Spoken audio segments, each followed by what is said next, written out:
100 tahun yang lalu, kami mulai melakukan eksplorasi. Kami menyadari bahwa di balik batu bara terdapat energi. Kami telah bertransformasi menjadi perusahaan energi kelas dunia. Kami ingin memberikan harapan, menumbuhkan semangat meraih impian, menjadi pendorong kemajuan negeri, menggerakkan inovasi untuk masa depan. Kami persembahkan energi untuk kehidupan yang lebih baik. Bukit Asam.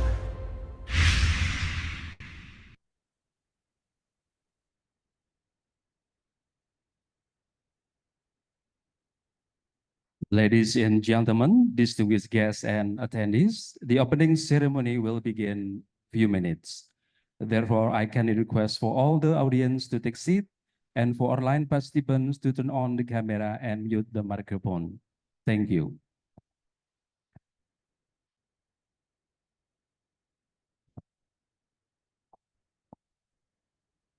Ladies and gentlemen, please rise for the national anthem of Indonesia Raya, followed by Perbanas Institute March.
Bersatu padulah mahasiswa, pengemban amanat bangsa. Tuntutlah ilmu, kobarkanlah api semangatmu. Sumbangkan baktimu untuk negara, laksanakan tridharma dan berjanjikan mengabdi pada Bunda Pertiwi. Jalankanlah tekad kita menuju cita mulia, berdasarkan Pancasila sebagai falsafah bangsa. Tingkatkanlah semangat kita demi nusa bangsa.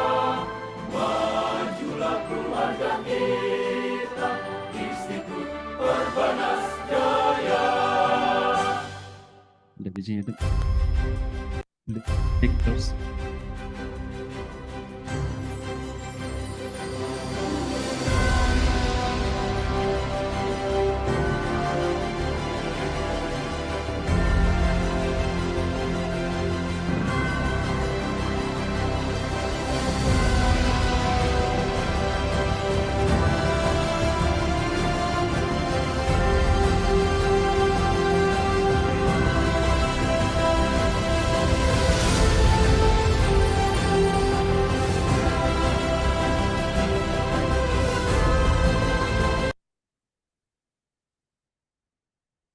Bismillahirrahmanirrahim. Assalamualaikum warahmatullahi wabarakatuh. Ladies and gentlemen, on distinguished guests, ladies and gentlemen, welcome to Perbanas Institute Campus in Jakarta. We would like to extend you a warm welcome to all of you for the opening ceremony of the International Conference on Economic, Business, Accounting, and IT, Proficient 2024, with the theme of Building Sustainability, Building Capacity for Sustainability. And for most, I would like to welcome our distinguished guests for today. We have Bapak Winang Budoyo. Good morning, sir, the Economic Chief of PT Bank Tabungan Negara. And then we also have Ibu Sri Eka Dana Afriza. Good morning, Ibu, the Director Executive of Perbanas. And also Professor Hermanto Sirigar, Director of Perbanas Institute. And we also have Professor Haryono Umar, the Vice Rector for Research and Resources, and all the partners and all the audience. Welcome once again, and we are really honored to have you all here.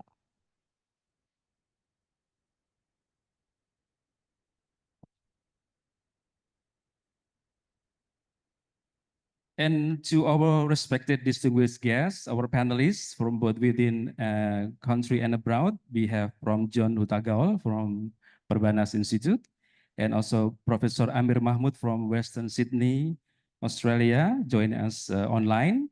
Ibu Norasikin Ismail, PhD from University of Technology Ara, Malaysia. Dr. Muhammad Hasim from ILMA University, Pakistan, and Mr. Robert Freeman, PhD from Northern Illinois University of America. This event marks a series of activities in celebration of the 55th anniversary of Perbanas Institute, with its pinnacle being the upcoming graduation ceremony on July 25, 2024. And this special occasion, we would also extend our deepest gratitude and appreciation to all the sponsors and partners for their support and contribution to the success of this event. PT Pertamina Persero Tbk, and then PT Bank Mandiri Persero Tbk, PT Bank Rakyat Indonesia Persero Tbk, PT Bank Sentral Asia Tbk, PT Rintis Sejahtera, PT Permodalan Nasional Madani, PT Bank Negara Indonesia Persero Tbk, PT Bank DKI, PT Alobank Indonesia Tbk, PT Bank Syariah Indonesia Tbk, PT Bank Pembangunan Daerah Jawa Barat dan Banten Tbk, PT PLN Persero, PT Jakarta Industrial Estate Pulau Gadung, PT Bank Tabungan Negara Persero Tbk, PT Bukit Asam Tbk, PT Sompo Insurance Indonesia, PT Bank Mandiri Taspen, PT Bank Danamon Indonesia Tbk, PT Telkom Indonesia Persero Tbk, BPJS Ketenagakerjaan, PT Citylink Indonesia, PT Bank Muamalat Indonesia, PT Bank Victoria International Tbk, and Stabilitas. Ladies and gentlemen, to commence our event, let us come together in prayer. May this event be granted to bring goodness and blessing to follow us. The prayer will be led by Mr. Dwi Pangga.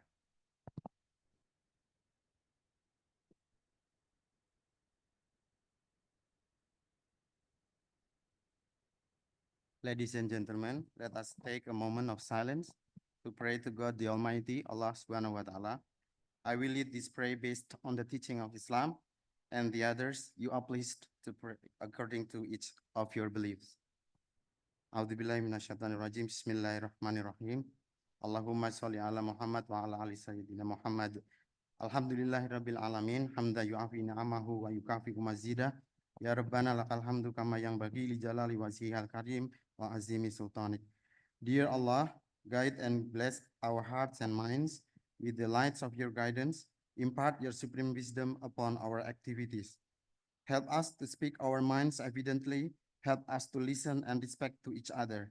May the conference we organize today benefit to our life, our understanding, and shine our ideas.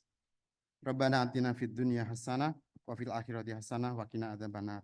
Subhana rabbika rabbil izzati amma yasifun wa salamun alal mursalin walhamdulillahi rabbil alamin.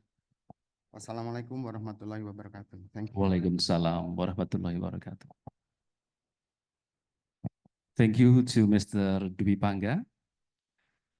Ladies and gentlemen, the next agenda is the opening address and welcome speech of the international conference by Director of Perbanas Institute. May I now invite Professor Hermanto Siregar on the stage.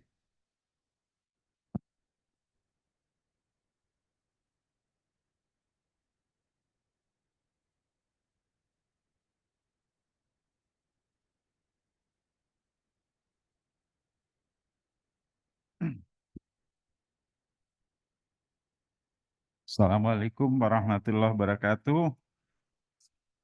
Good morning, ladies and gentlemen who attending this event offline here at Perbanas Institute and online. Let me read some names, our prominent guests, Bapak Winang Budoyo, Professor John Hutagao, Mrs. Naroshikin Ismail, I think she's in the online, Professor Amir Mahmud, Dr. Muhammad Hashim, Dr. Robert Brinkman, also online, and then Dr. Rustan Pambunan, Dr. Suherman Saleh, Dr. Aristo Cahyadi, Dean of the Faculty in Perbanas, Vice Rector, Bapak Profesor Harum, and then all the participants, all the speakers in this international conference. We glad to let you know that by this year, Perbanas Institute celebrating the 55th anniversary. And so far, we express our gratitude of celebrating by conducting some events, basically academic event, like also today, international conference or a seminar. And also the topic that chosen by the committee is building partnership sustainability in all aspects of the 3 Ps, sustainability of the people, sustainability of the company of course, which is the profit, and then sustainability of the planet. And we are very happy to have Bapak Winang Budoyo, Chief Economist of PT Bank Tabungan Negara, as our keynote speaker. We will hear about some important aspects from the view of Bank Tabungan Negara about how we are conducting this theme. I think, let me thank all of you, particularly the prominent resources with us here, and then also the speakers here and also in the online. Thank you very much. Assalamualaikum warahmatullahi wabarakatuh. Waalaikumsalam.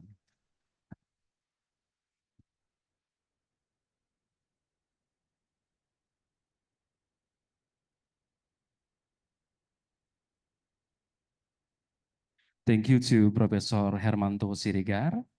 And for the next agenda, we have the we have the keynote speech presentation, which will be delivered by Mr. Winang Budoyo, Chief Economist, Investor Relation and Research Division Head of PT Bank Tabungan Negara Persero Tbk.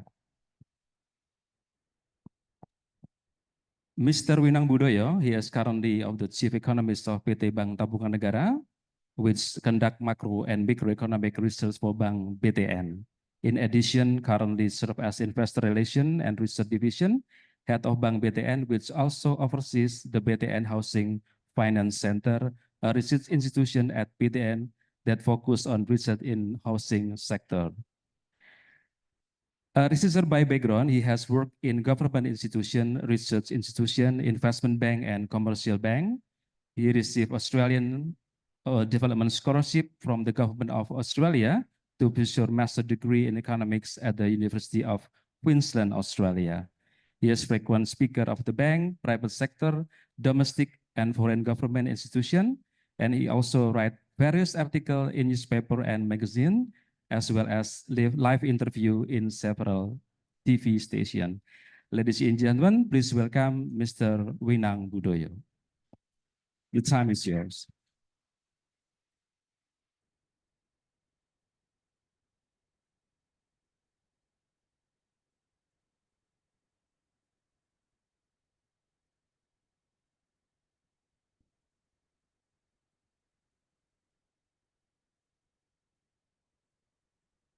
Thank you. Thank you. Good morning, distinguished guests, ladies and gentlemen. Sorry about this. Assalamualaikum warahmatullahi wabarakatuh. Salam sejahtera bagi kita semua. Om Swastiastu, salam kebajikan. Namo Buddhaya, salam kebajikan. Actually, I'm here to represent my CEO, Pak Nixon LP Napitupulu, and he sent his warm regards to Professor Hermanto, Professor Haryono, Budana, and of course all panelists as well as the all participants here. He regrets he cannot come to this wonderful conference in this lovely morning. So here I will read his speech on his behalf. Good morning, distinguished guests as well as future partners. It is my profound honor and privilege to welcome you to the second Perbanas International Conference, dedicated to a topic that is not only timely but absolutely essential, which is building partnership for sustainability. I would like to begin with a quote that captures the essence of our gathering today. As an American author, disability rights advocate, political activist, and a lecturer, Helen Keller once said, "Alone, we can do so little. Together, we can do so much." In the face of unprecedented global challenges, the concept of sustainability has evolved from an idealistic vision into an urgent necessity. Climate change, resource depletion, social inequalities, and economic uncertainties present a complex web of issues that no single entity or nation can tackle alone. It is within this context that the power of partnerships becomes not just beneficial, but indispensable. Partnerships are fundamental to the pursuit of sustainability. They enable the pooling of resources, knowledge, and expertise, fostering innovation and driving impactful solutions. Effective partnerships bridge the gap between different sectors, including government, business, academia, and civil society, creating a holistic approach to sustainable development. Let us take a look one by one about these four elements. First, we take a look at the government and also the policymakers here.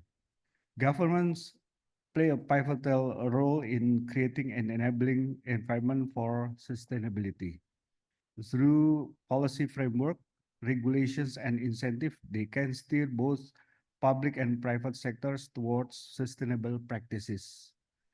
Legislation on renewable energy, waste management, and conservation efforts are examples of how governments can set the stage for sustainable development.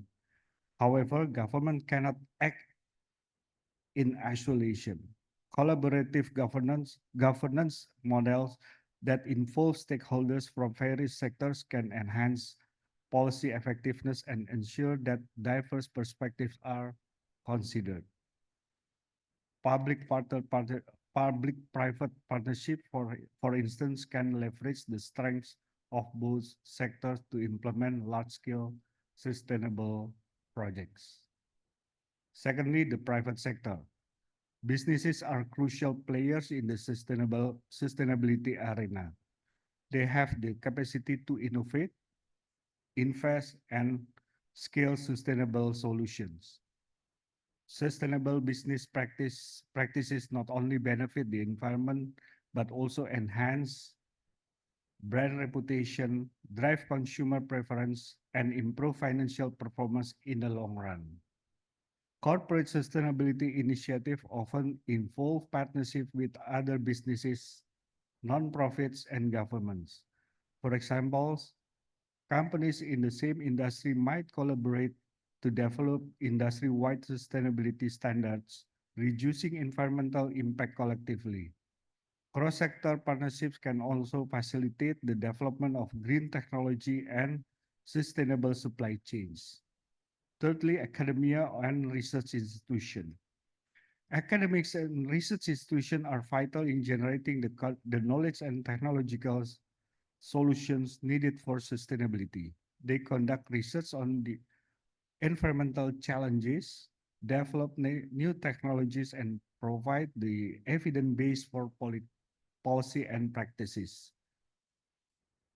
Collaborative research partnerships that include universities, businesses, and government can accelerate the development and deployment of sustainable technologies. These partnerships can also focus on interdisciplinary research, integrating social sciences with natural sciences to address the multifaceted nature of sustainability challenges. And lastly, civil society and also non-profit organization. Civil society organization and non-profit play a crucial role in advocating for sustainability, raising awareness, and mobilizing communities. They often act as watchdogs, holding governments and businesses accountable for their sustainability commitments. Partnerships involving nonprofit can amplify their impacts. For instance, collaboration with corporation can provide the resources needed to scale community-based sustainability projects.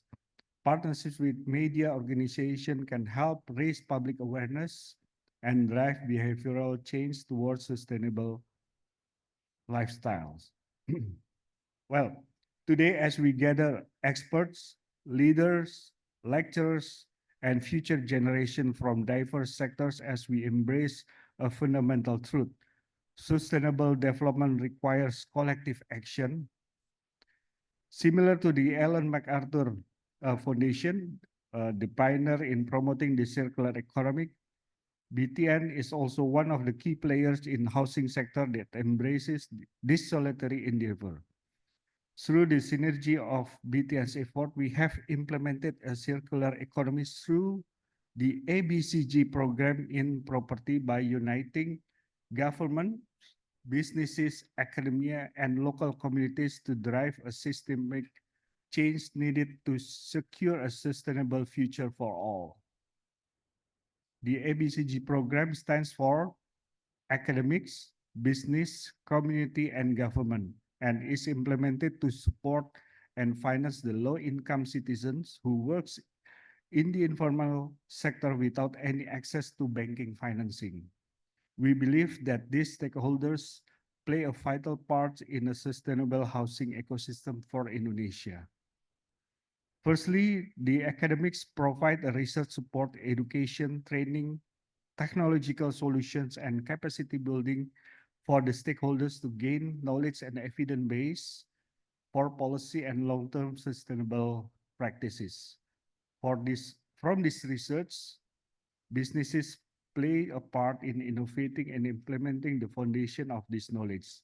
In BTN's case, we provide finance for the low-income communities, so everyone could have a shelter of their own. The company could provide sustainable housing supplies to create a better future for the country. Then, to give support to the program, these academics and businesses needs community their full and sustainable commitment of implementing the program. Not only that, but through education, these communities could also gain more knowledge and drive behavioral change about the sustainability lifestyles. Finally, the policymaker or the government helps in enabling a sustainable frameworks through regulations and incentive to steer both the public and private sector. For instance, BTN collaborates with the government to issue a stimulus program for home construction and easy access to permit by the Ministry of Public Works and Housing and also local government. Well, although working and sustaining partnership has many advantages, there are drawbacks as well. Obstacles may arise due to disparities in corporate cultures, capacities, and also priorities. Successful relationships must have trust and openness, both of which takes time and works to establish. In our case, there are two challenges we face. Number one, and we think this is the biggest one, is land ownership. The land availability for cooperation for the ABCG program is quite difficult to obtain. Therefore, support from the local government is needed to assist in land acquisition for similar program. Second is minimum income. The provincial minimum wage maximum bracket is not explicitly stated, but working couples are taken into consideration when the commitment making officers determines the income that qualifies as family income. And to take care of these challenges, we need to move forward and foster effective partnerships for sustainability. We think there are a few key strategies that could be taken. We see that number one is by establishing clear goals and shared values. Clarity, mutual respect, and shared objectives serve as the cornerstone of any successful cooperation. Partners have to agree on the goals that will guide their cooperation. This alignment guarantees that everyone is pursuing the same goal and can overcome obstacles as a team. Number two is by ensuring inclusive and equitable collaboration. Being inclusive is essential to successful collaboration. Every pertinent party, especially disadvantaged and vulnerable population, ought to be represented at the table. By being inclusive, we can make sure that different viewpoints are taken into account and that the advantages of sustainability are shared fairly. Number three is by communicating the impacts. Partnerships are crucial for the accountability and the ongoing development. In order to assess their development and inform stakeholders of their accomplishments, partners should set up communication plan periodically. This openness promotes confidence and highlights the need of teamwork. And lastly, a memorandum of understanding is needed as an agreement that ties the commitment among the stakeholders involved. This implies that the parties involved have the same goals and intention to form the partnership. Moving forward, looking at the bigger picture, opportunities can be obtained from building partnership for sustainability since the impact are fast. collaboration is flourishing as sustainability is becoming more widely acknowledged as a crucial concern. While international frameworks such as the United Nations Sustainable Development Goals offer a common language and set of objectives for collaboration, technological improvement also help partners communicate and coordinate better. Fundamentally, sustainability is about providing for current needs without sacrificing the capacity of future generations to provide for their own needs. It includes social justice, economic sustainability, and environmental integrity. Achieving sustainability requires the cooperation of numerous people across various fields, as is not a solo activity. In conclusion, partnerships are not just a strategy for achieving sustainability, they are a necessity. Yeah. Together, we can share resources, influence policy, raise public awareness, and ensure that economic growth goes hand in hand with environmental stewardship and social well-being. Let us embrace the power of partnership to create a world where progress is measured not just in economic terms, but in the health and vitality of our planet and community. As our tagline goes, karena hidup gak cuma tentang hari ini. This is BTN's tagline. Life is not just about today. Thank you. Wassalamualaikum warahmatullahi wabarakatuh. Waalaikumsalam warahmatullahi wabarakatuh. Mr. Winang, please remain on the stage. There will be a talk and appreciation for the keynote speaker.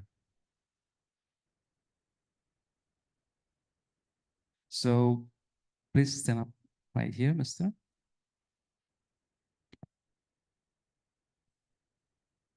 And the token of appreciation will be awarded by Professor Hermanto Siregar.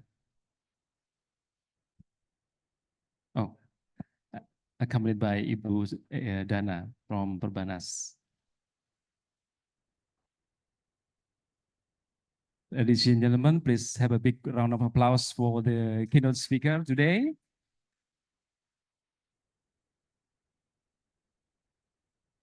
And the photo session will be accompanied by Vice Rector for Research and Research, Mr. Professor Harino Umar.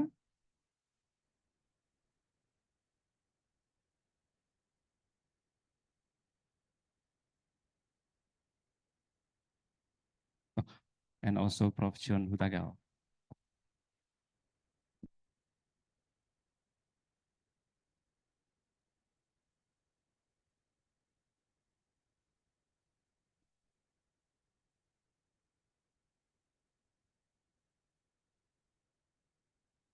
Oh, everyone will join us.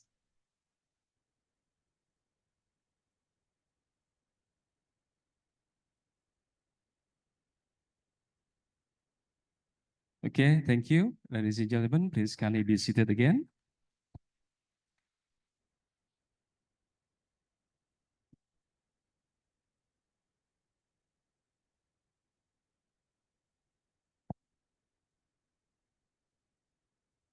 Okay, ladies and gentlemen, in order to enhance the quality of collaboration, Perbanas Institute is currently committed to developing partnership with various strategic partners. And during this event, we also witnesses the signing of Memorandum of Understanding between Perbanas Institute and strategic partners. So I would like to invite come on the stage to sign and proceed the MOU.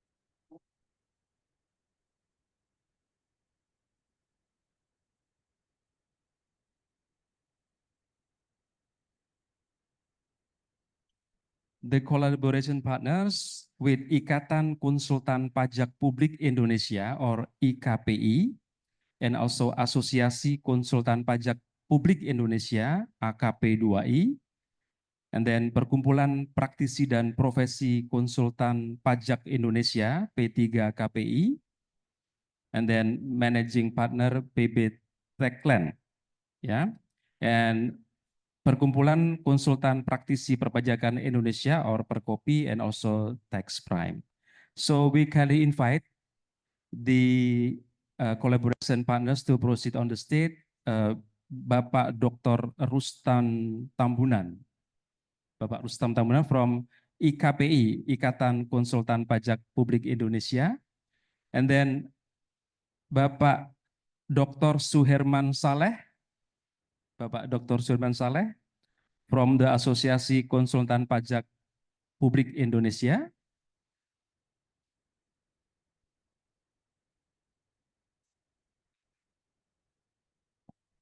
And then Bapak Aristo Cahyadi, ya, Bapak Aristo Cahyadi from PB Texen, ya. And also Ibu Susi Suryani Santoso. Do we have here? On the way, okay. And then we want to ask Director of Perbanas Institute, Professor Hermanto Surigar, and also the partner to proceed on the state and sign the MOU. The first MOU between Perbanas Institute and IKPI.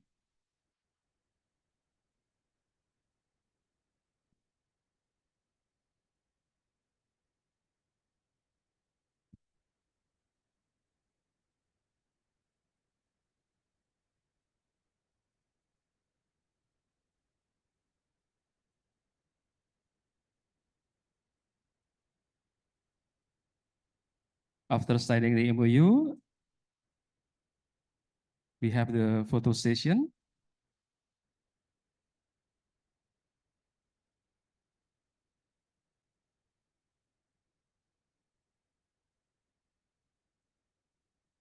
And also token of appreciation from Perbanas to IKPI.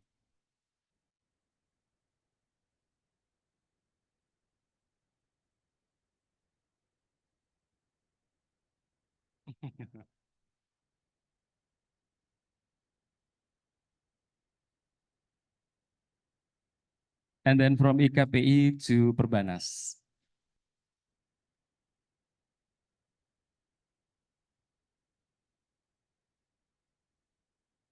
Thank you. And the second MOU between Perbanas Institute and Asosiasi Konsultan Pajak Publik Indonesia or AKP2I, Bapak Dr. Suherman Saleh.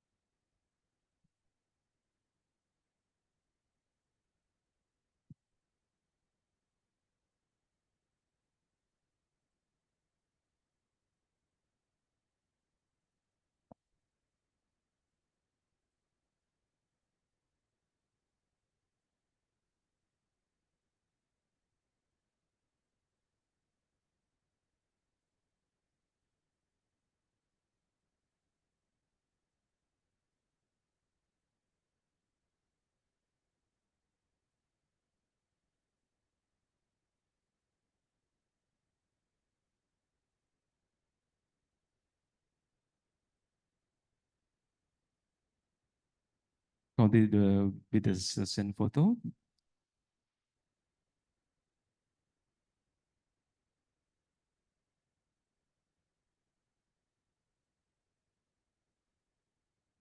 And then the token of appreciation from Perbanas to AKP2I.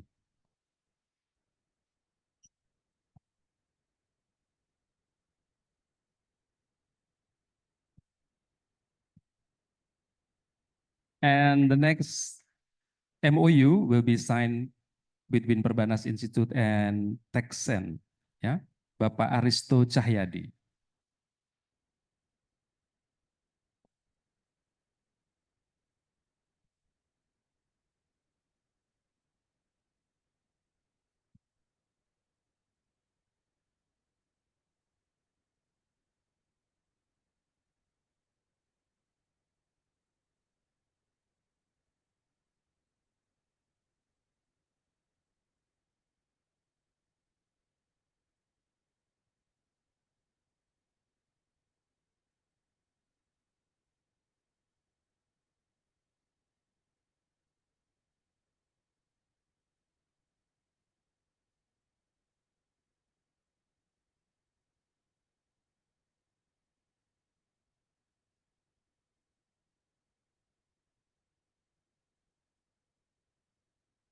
And then the token of appreciation from Perbanas to Texan.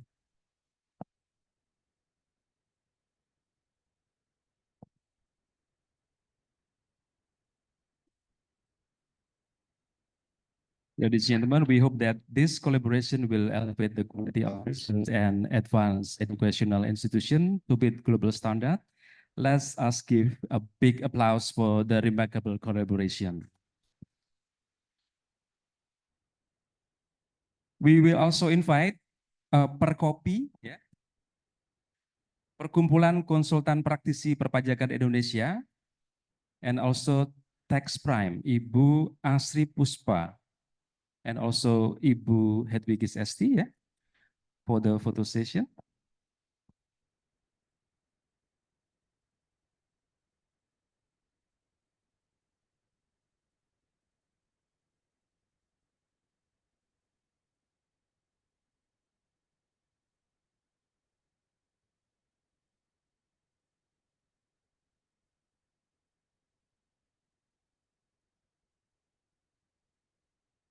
Well, thank you very much. Ladies and gentlemen, please kindly be seated.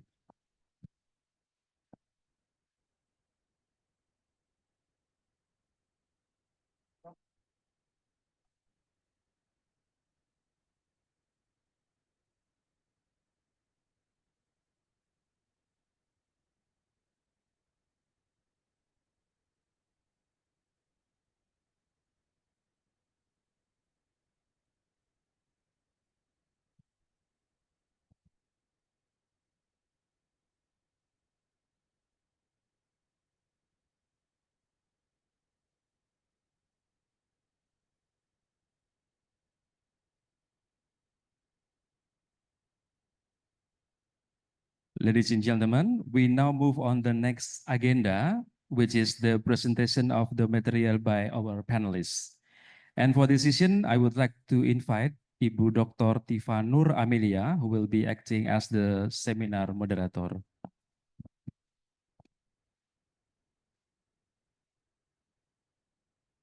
Ibu Tifa Nur Amelia is now the faculty member in Management Department and Head of Management Pragis Rodam.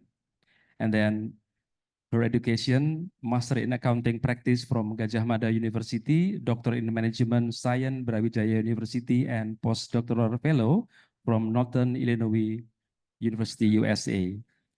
She also has a certification in Digital Marketing Professional, Accurate Professional, and Small and Medium Enterprises Supervisor. And ladies and gentlemen, the time and session will be delivered to Ibu Tifa Nur Amelia. The time is yours, Ibu.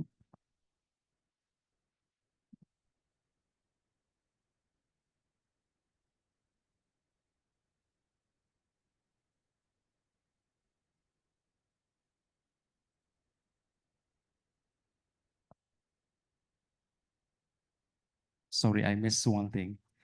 Ladies and gentlemen, I forgot about the next agenda will be the remark from the strategic partners. Ibu Tifa, would you mind to sit down again?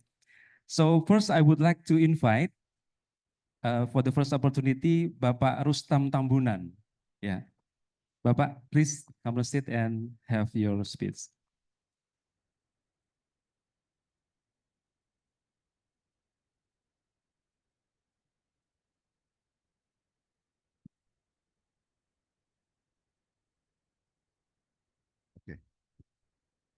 Assalamualaikum warahmatullahi wabarakatuh. Selamat pagi, salam sejahtera bagi kita semuanya.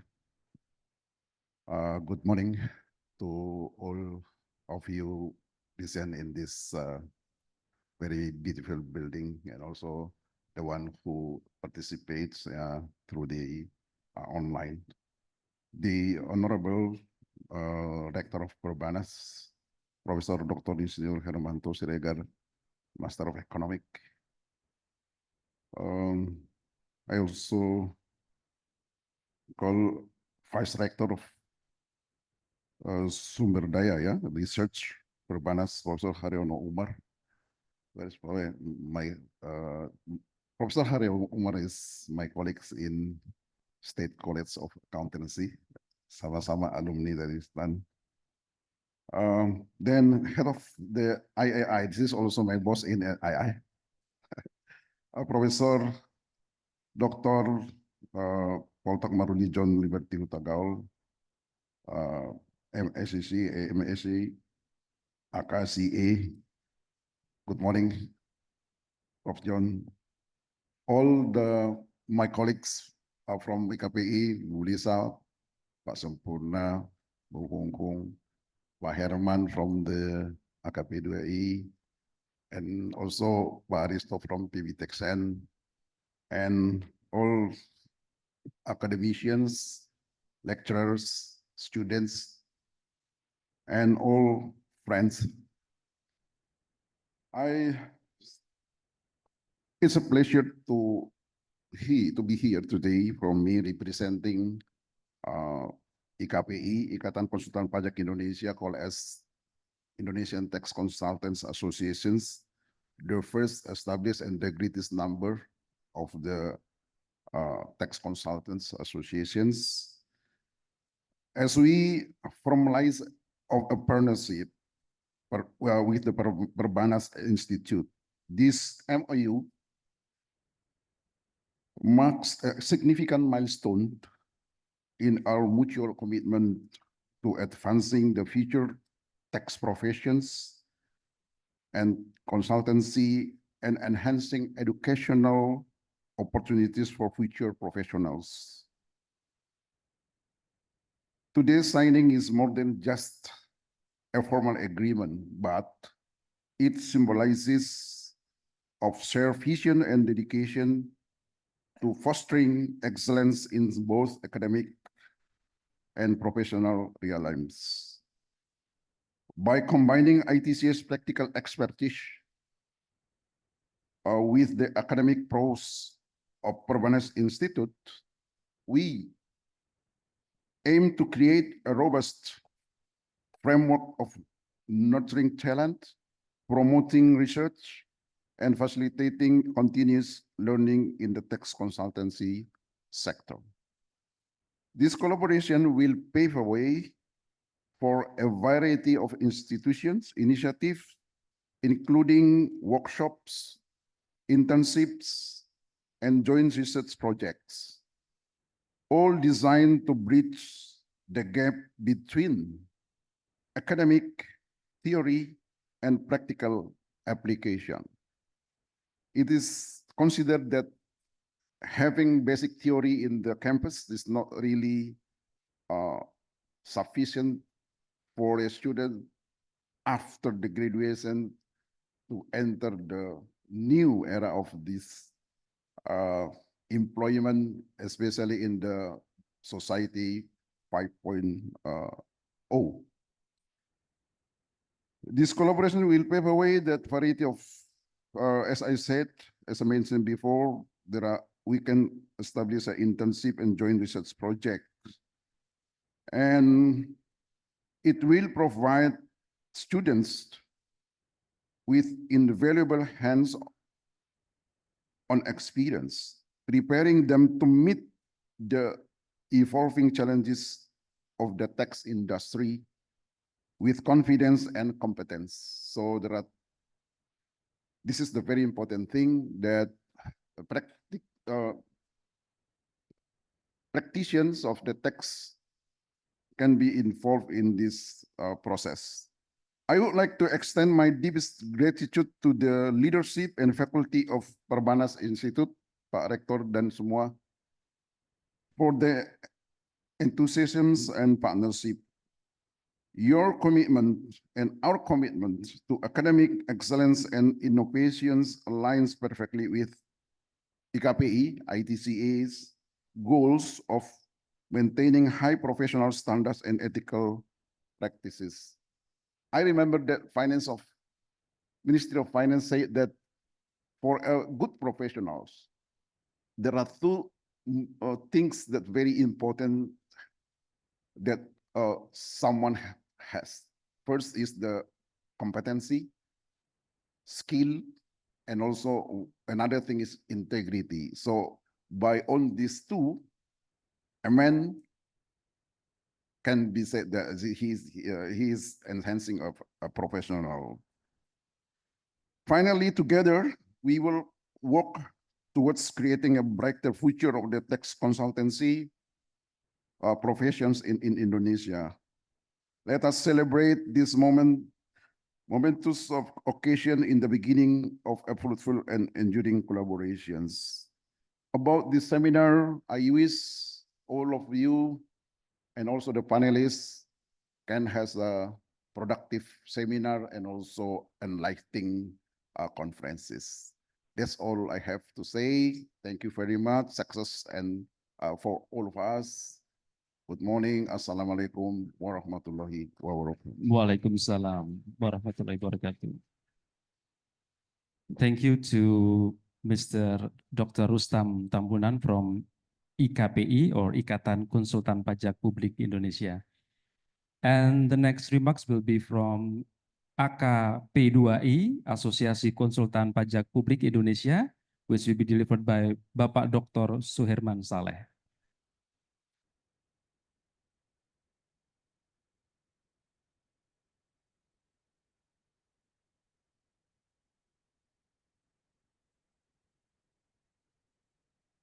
Bismillahirrahmanirrahim. Assalamualaikum warahmatullahi wabarakatuh. Salam sejahtera buat kita semua. Good morning, sir. I want to say to my college, who I very proud to him. The first Professor Dr. Insinyur Hermanto Siregar, Rektor Perbanas. The name is same with me, Suherman and Herman. So that's make we get mistake that. The second, Ibu Eka Sri Dana Afrija, Direktur Eksekutif Perbanas. The third from Profesor Dr. Haryo Damar Wadiputra, ST, MKOM, IPM, Wakil Rektor Bidang Akademik dan Perencanaan Perbanas Institute, Profesor Dr. Haryono Umar, AK, MSc, CA, CPM, Wakil Rektor Bidang Sumber Daya dan Riset Perbanas Institute, Dr. Niko Silitonga, SE, MM, CIGS, Wakil Rektor Bidang Kemahasiswaan dan Fasilitas Perbanas Institute, Profesor Dr. Poltak Maruli John Liberty Hutagaul MSc, MAC, Mid Home AKCA. Beliau adalah Head of the IAI Tax Accountant Department. My young brother in tax, but now is very high level from me with he in academic, because I am only doctor, he is professor. Applause for Mr. John Hutagaul. My college, seluruh ketua IKPI, Mr. Tambunan, and all my friend consultant. I want to say, the first, I am very happy, very glad standing here, because I stand in the academic as very good academic, because my brother, my sister study here, and after graduate, they are to be banking men, work in Bank Mandiri, BNI, and BRI. All they studied here. So now I am very happy, and I want to thanks to Perbanas, because my brother, my sister, and my friend all from here, and to be very good man, very good woman. So Mr. Herman, you can build this Perbanas higher and the level higher and higher. I know that you can make that because Mr. John Hutagao from America, he is from American studies. I know what his level. My brother and sister, the in life we have two different. The first who have life, he must die. So die is the first one we must do it. The time we don't know. But the second is pay tax. Who the man must have much money, he must pay tax. No pay tax, he like the die man, like no man. So I like attending here because Perbanas will give study to many people to make money, to banking, to entrepreneurship, and etc. So I think from me, bahasa Indonesianya ingat, dalam hidup hanya ada dua kepastian. Satu, pasti mati. Dua, pasti bayar pajak. Bayar pajak kalau Anda mempunyai banyak uang. Oleh karena itu, bayarlah pajak. Membuktikan Anda banyak uang. So I think that is very important for us. We must pay tax. I know why Mr. Herman Sirigar invite me here for sign the MOU. Only one. All people who study in Prabanas and to be rich man, he will pay tax. I know that. So I and Mr. John Hutagal also very happy because the first I know that tax is very important for both the country. I think that's what I want to say. Terima kasih. Thank you for perhatiannya. Wabillahi taufiq wal hidayah. Wassalamualaikum warahmatullahi wabarakatuh. Waalaikumsalam warahmatullahi wabarakatuh. Thank you to Bapak Dr. Suriman Saleh from AKP 2I or Asosiasi Konsultan Pajak Publik Indonesia. And the next remarks will be from Texen that will be delivered by Bapak Aristo Cahyadi. Bapak Aristo, time is yours. Good morning, distinguished ladies and gentlemen. I would like to greet Pak Profesor Dr. Insinyur Hermanto Siregar, MAC, as the rector from Perbanas Institute, and also Ibu Eka Sridana Afrisa, and for as a Director Eksekutif Perbanas, Profesor Dr. Harya Damar Widiputra, STMkom IPM, as the Vice of the Rector for Academic and Perencanaan Perbanas Institute. And then Professor Dr. Haryono Umar, AKMSC, CACPAM as the Vice Rector. And Dr. Diko Silitonga, SAMMC IGS as the Wakil Rektor Bidang Kemahasiswaan dan Perbanas Institute. To Bapak Profesor Dr. Woltak Maruli John Liberty Hutagaul, MAC MAC Hons AKCA, and to Pak Ruston and Pak Saleh. Thank you for the opportunity for signing the MOU today, and then congratulations on this event, for today event, Des Natalis, and for the opening of Tax Academy. We hope that the Perbanas Institute could nurture a high-quality professional that can contribute in the tax service sectors. And then I would like to say that we PBTechSen wish for Perbanas Institute or Tax Academy for a great success, and we hope that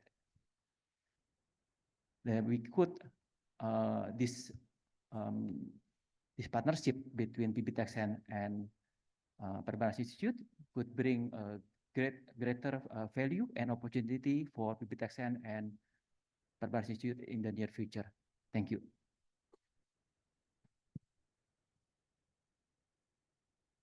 Well, thank you so much to Bapak Aristo Cahyadi from Texen, yeah. And now we're going to proceed for the next agenda, will be the presentation from the panelists. So I would like to invite Ibu Dr. Tifanur Amelia as the moderator. Ibu Tifanur, time and session is yours. Okay, thank you Pak Adi Darmawan. Good morning everyone. Assalamualaikum warahmatullahi wabarakatuh. Distinguished our gratitude for our guests and partner for having us today in the morning. And before we are going to our session, this is our partnership that we can collaborate in the future in line with our topic, building partnership for sustainability.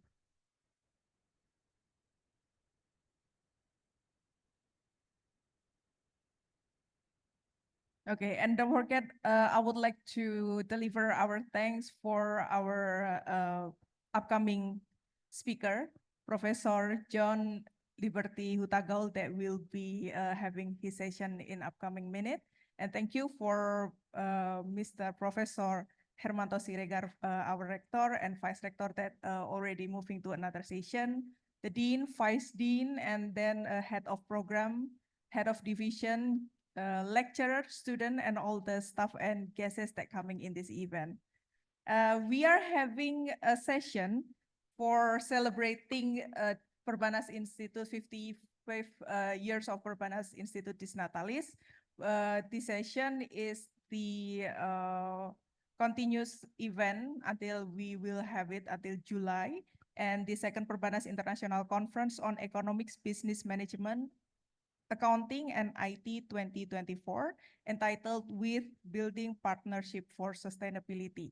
We are having our first keynote speaker, Professor John Liberty Hutagaul. I would like to please for your session, sir. Let's having applause for Professor John Liberty Hutagaul to have a session in front of the stage. How are you, sir? Okay, please have a seat. If we are talking about partnership and sustainability, there are a lot of classical concept of sustainability. In the old version of sustainability, it's just about how to maintain the environment and then how to relate the business as profitable as possible. But nowadays, profitable business is not only about the money, but how they keep relevant in the future and how to counting on our resources and our future generation can rely on those resources. Maintain started from now.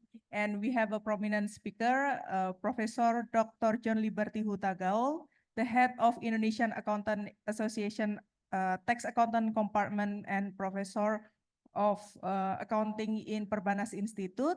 His career established in Directorate General of Taxes, and he also a writer and public speaker on taxes, also making books about tax law enforcement, self-assessment system for tax compliance, and then research on strategies in increasing taxpayer compliance, and then the public discussion and consultation about tax discussion, omnibus law, tax policies, incentive, tax talk, and then advance pricing and incentive.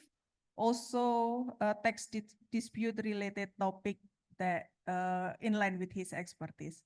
Professor John, your session is in 30 minutes, and I would like to deliver the session to you. Over to you, sir. Thank you. Good morning, everyone. I hope you find well today. It is an honor and very grateful for me to be a speaker in the respectful conference to welcome 55th anniversary of the Perbanas Institute. In this conference, the topic selected is very attractive and challenging because it is relevant to what we face right now, building partnership for sustainability. The topic have a meaningful because it means that in the postmodern era, we cannot live alone. We have to work together with the others to make our environment sustainability for the future. So I appreciate to the organized committee to select the topic for this conference. Allow me to appreciate my dear colleague, panelists, Dr. Norasikin Ismail, Professor Amir Mahmud, Robert Brickman, PhD, Dr. Muhammad Hashim. I hope we all will share our experience and knowledge to the participant, either in this room or through online. Ladies and gentlemen, I also too grateful this event because this event will have a fruitful outcome for us, how we dealing with the building partnership for sustainability. My agenda of presentation in 15 to 20 minutes. First, I would like to deliver the definition of sustainable partnership first, so we have a same understanding about that, and then why we need the partnership, what the benefit of sustainable partnership itself, and then what the challenges in building and maintaining partnership. Then I will continue with the strategies for successful partnership and what the future direction and innovation we need to maintain and to guarantee that sustainability in place now and in the future. Ladies and gentlemen, we have, or there are many definitions regarding sustainable partnership. Yeah.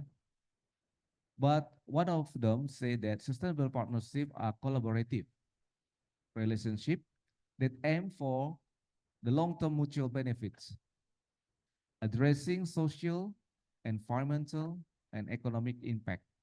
Could you share the slideshow with regard to my presentation, please? Next, please. Next, this is my CV. Yeah, next. Okay, yeah, next. Yeah, this is the definition. Yeah, what I mentioned you earlier that there are many definitions regarding sustainable partnership, but one of them I could say that sustainable partnerships are collaborative relationship that aim for long-term mutual benefit, addressing social, environmental, and economic impact. So from this definition, we can stressful, yeah. The first is collaborative relationships. So we need work together, yeah, that aim for the long-term mutual benefit. So collaborative relationship, which is to achieve, to have to gain the aim for long-term mutual benefit. So the benefit we get it is for all of us, not only for certain people or group, but for all of us, yeah. Addressing social, environmental, and economic impact. So the impact is quite wide range, yeah, not only economics, but also social and environmental. So what we are feel right now in Jakarta, temperature is quite high now, yeah, very hot, yeah, yeah. 10 years ago, when I in Jakarta compared to the right now, So the temperature is very different, and the pollution is very quite dangerous right now. Yeah. So we need to solve it. We cannot do it by ourselves, but we need work together to solve this problem. This is our problem, not my problem, not your problem. This is our problem. So we need collaborative. Yeah. Even government itself couldn't do that without work together with the business people, with the student, with the environmental group people. So we work together to minimize the impact of the uh, pollution and whatever that could affect the environmental. So this is the meaning, the short meaning of definition of sustainable relationship for sustainability. So why we need partnership? This is another question arising in my presentation. Because we need partnership because we gain resource sharing and optimization. Yeah. So by resource sharing, yeah, we could have optimized result. Yeah. So that's why we need collaboration. We need partnership so we can gathering our resources. Yeah. What you have, what I have, and what the other have. So we're sharing. Yeah. We are gathering, we are integrated each other, our knowledge, yeah, our capital, our experience to solve the problem, to solve the common problem, to solve our problem. Yeah. The second, why we need partnership, we want to have enhanced innovation and problem solving. So this is the reason behind why we need partnership. And the third is scaling impact. Yeah, this is another reasoning why we need partnership. Yeah. Then risk mitigation. We have to calculate what the impact, the risk impact to us. So that's why we have to decide it, yeah, determine risk mitigation. Then access to knowledge and best practice. This is another reason why we need partnership. Influence and advocacy. This is also another one. Building trust and legitimacy. This is reasoning why we need partnership. And then addressing complex challenges. So this is all the reasoning. Yeah, we need partnerships. Then we continue to another slide. Benefit of sustainable partnership. What the benefit we gain if we have sustainable partnership? We see from three different angles. Yeah, the first from the economic benefit, the second from the social benefits, and then environmental benefit. From the economic benefit angle, we can increase market opportunities. Yeah, if we have sustainable partnership. Yeah, and then cost saving through resources sharing. Even in the era of the technology, yeah, we could share because you know the technology is so expensive, yeah, and easily to change, yeah. So how to deal with that? Yeah, we need to resource sharing each other to minimize the cost arising from the business activity, for example. And from the economic benefit, we could have innovation. So this is the benefit of sustainable partnership. From the other side, social benefit, we can gain enhanced community development. This is the another benefit. Yeah, we got it from the social benefit.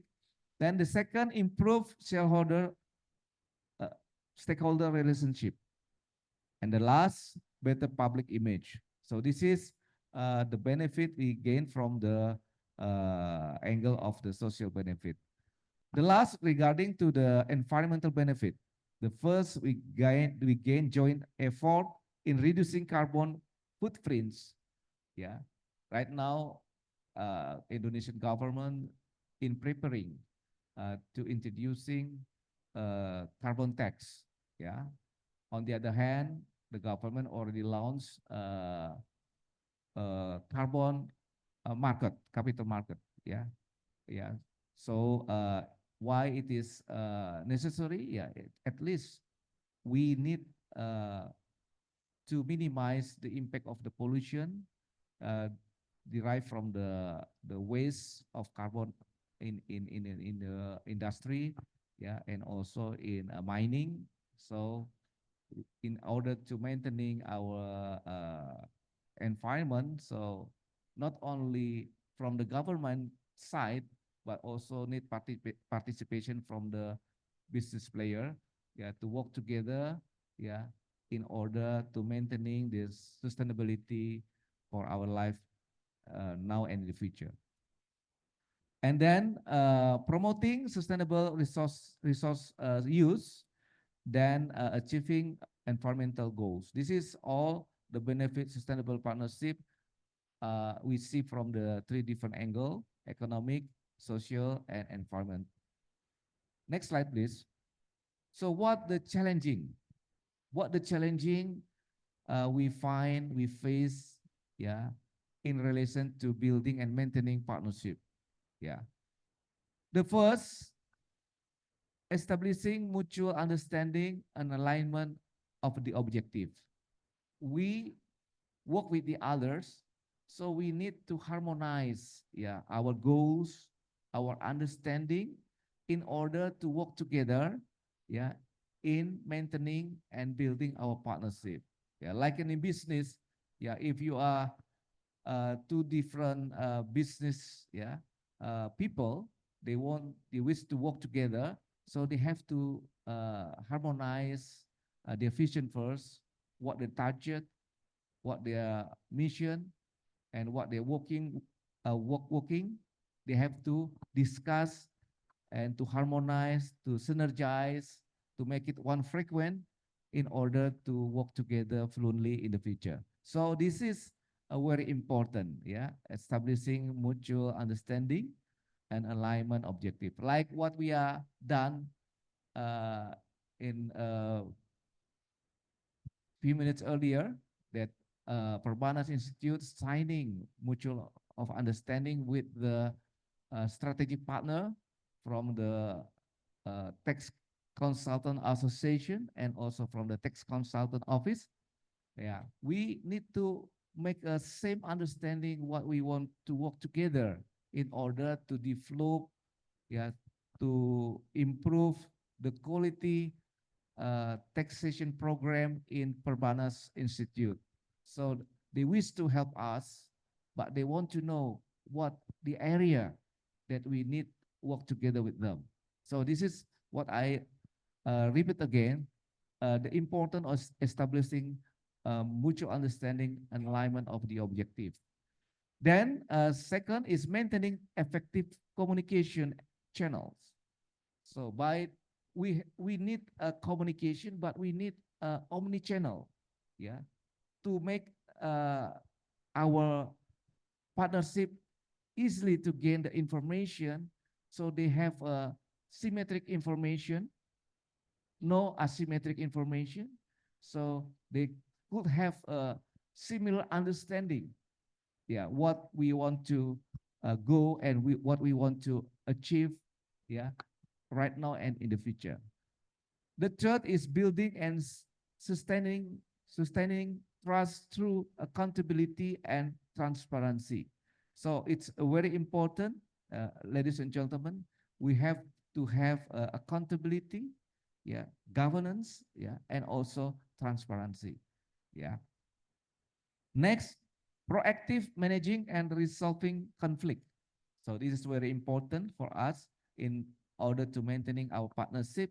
If there is any tendency, a dispute, so we need to anticipate in earlier and work together, discuss together, so we can avoid any dispute, yeah, in the future by open communication, yeah, facilitate the omni channel for information, yeah, and prepare the dispute solution uh, in clear manner and also in a short manner, yeah. Then finally, continues assessing partnership progress and impact. So this is also very important. We have to evaluate our partnership progress. For example, like MOU that we signing previous in the morning. So it is also need to evaluate assessment. Yeah, what the progress of the MOU in three years later or in 5 years later. So need evaluation. What we need to improve in the next. Yeah, so this is very important in building and maintaining partnership. Next slide, please. Then we come to the issue of the strategies for successful partnership. The first is clear objective and goals. It's very important because we work together with the others. So it should be clear what our objective and what our goals, what our vision and what our mission for work together. So establishing mutual understanding and alignment of objectives is very important. Second, effective communication. Again and again, I repeat in this occasion, why we need effective communication. Yeah, so need regular, transparent, and open communication channels, and also provide omni-channel also. Like what in the taxation area, the tax authority provide omni-channel for the taxpayer to gain the information so the taxpayer to understand what their rights and what their obligation. Then we continue to the mutual respect and trust. It's very important to have a mutual respect and trust each other. Yeah, we have to respect, yeah, for example, in our husband and wife, for example, the relation husband and wife, we have to respect to like me, yeah, to my wife, and my wife also have to have a respect to me. So it is very important to maintaining and to keep our trust each other. So in place for the partnership, it's also very important. Yeah, mutual respect and trust, building and maintaining trust through accountability and transparency is very, very, really important. Then conflict resolution mechanism. Yeah, it is very important because we try to make it one, the different character background of our partnership. So we have to prepare if there is something conflict or dispute. So we need to prepare the procedure mechanism for the conflict resolution mechanism. Like in the taxation area, we know that if there is a tax dispute between the tax authority and the taxpayer, so the tax law provide what we call it objection and appeal mechanism procedure, yeah, to settle the dispute if arising, yeah. So that's why proactive approaches to manage and resolve conflict is very, very, really important. Then monitoring and evaluation. Again, it is very important, yeah, to evaluate the progress of our partnership with the others, yeah. So we need to do monitoring and evaluation. Continuous assessment of partnership progress and impact is really important. Next. So what the future direction and innovation? We know that in the future there are some potency that we can gain, yeah, to improve, yeah, to smoothing our partnership. The first is technology integration. Using technology to enhance collaboration and efficiency is very important. Then second, innovative financing models, exploring new financing methods like impact investing and others. So it is very important as a direction and innovation to enrich our partnership. And then cross-sector collaboration.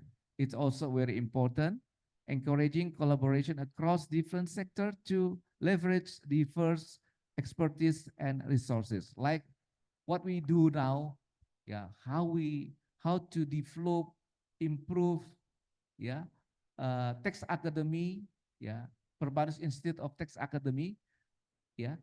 So not only need the collaborative uh, in with the units, people, lecturer, student in Perbanas itself, but we also need collaborative with the outside Perbanas Institute, like MOU what happened today with the Tax Consultant Association and Tax Consultant Office. But we hope in the future we try to approach the other sectors like a banker, uh, Indonesian Banker Institute, yeah, and also with the banking industry, yeah, we try to approach them to make a partnership to improve and also to develop the program that decided by Tax Academy of the Perbanas Institute. So it is really for the benefit of Perbanas, especially for the student, and also for our partnership. Yeah, what we call it them as our strategic partner.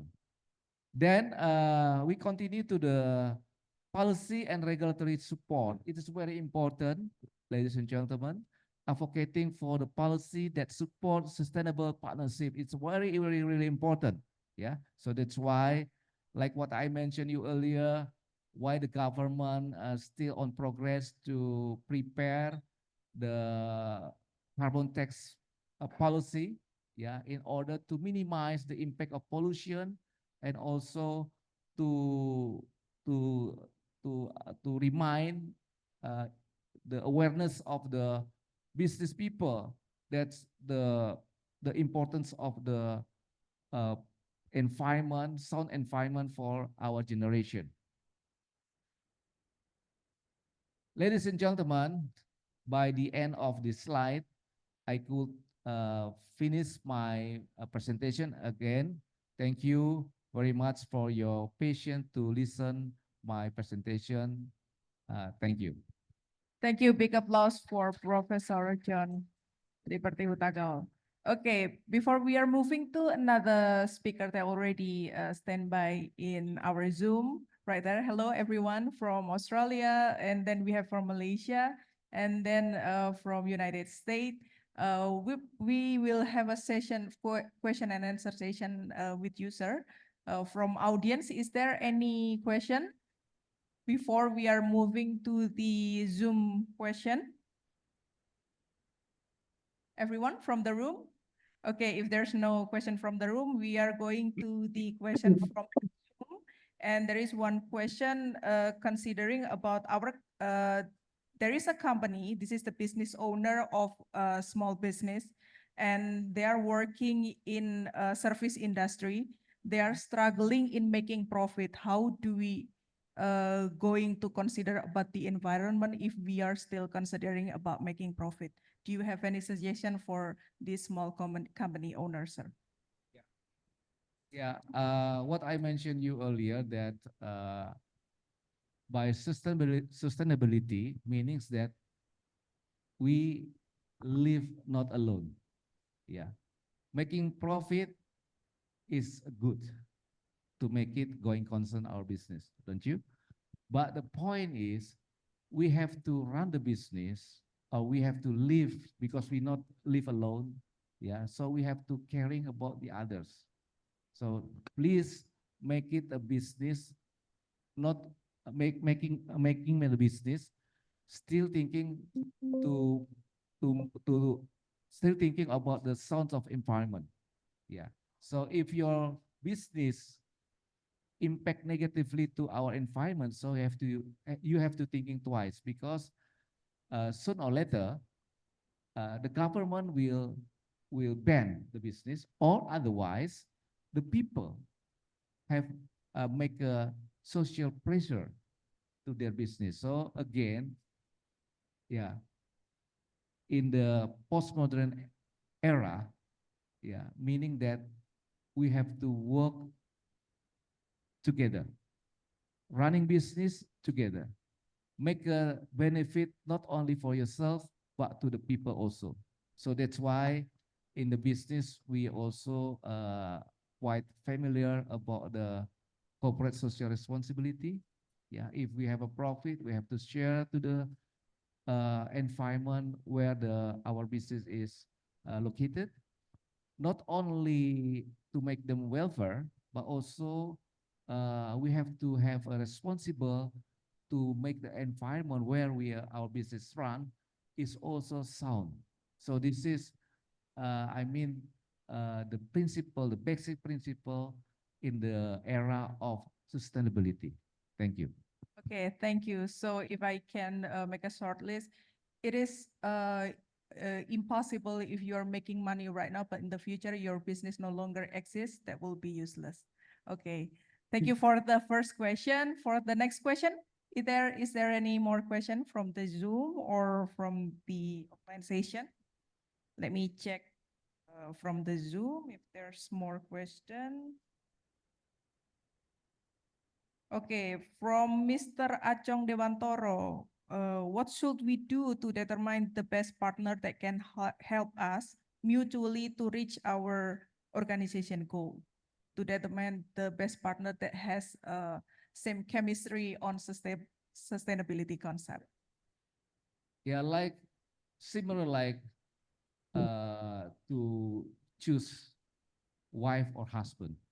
Yeah, because we want to build our marriage is not in the short term, but also in the long run until the end. Yeah. So in the business, also the same. Yeah. So that's why we start from the family business first, small size. Yeah. But it takes longer to become a middle and a big size company. But otherwise, it's not prohibited for you to jump, to make a partnership with the other investor, to make it your business bigger and bigger, to make you stronger in compete in the strict competition, But again, you know who your partner will be. Yeah, so that's why you have to profile. You have to profile your potential partner before you decided join with them. Because the business that you plan to run or your business is run, you invite the new investor join with you. You should be very wise and careful, because the partnership is not in the short run, but in the long run. So I think this is very important. Again, you have to understand who who the partner will be joined with you. It is very important. So please make sure the profile you have before you decided to invite them join with you is very, very important. Thank you. Okay. Thank you, sir. I think that's in line with the first answer. If you don't have commitment on sustainability, it get you harder to get more partner, right?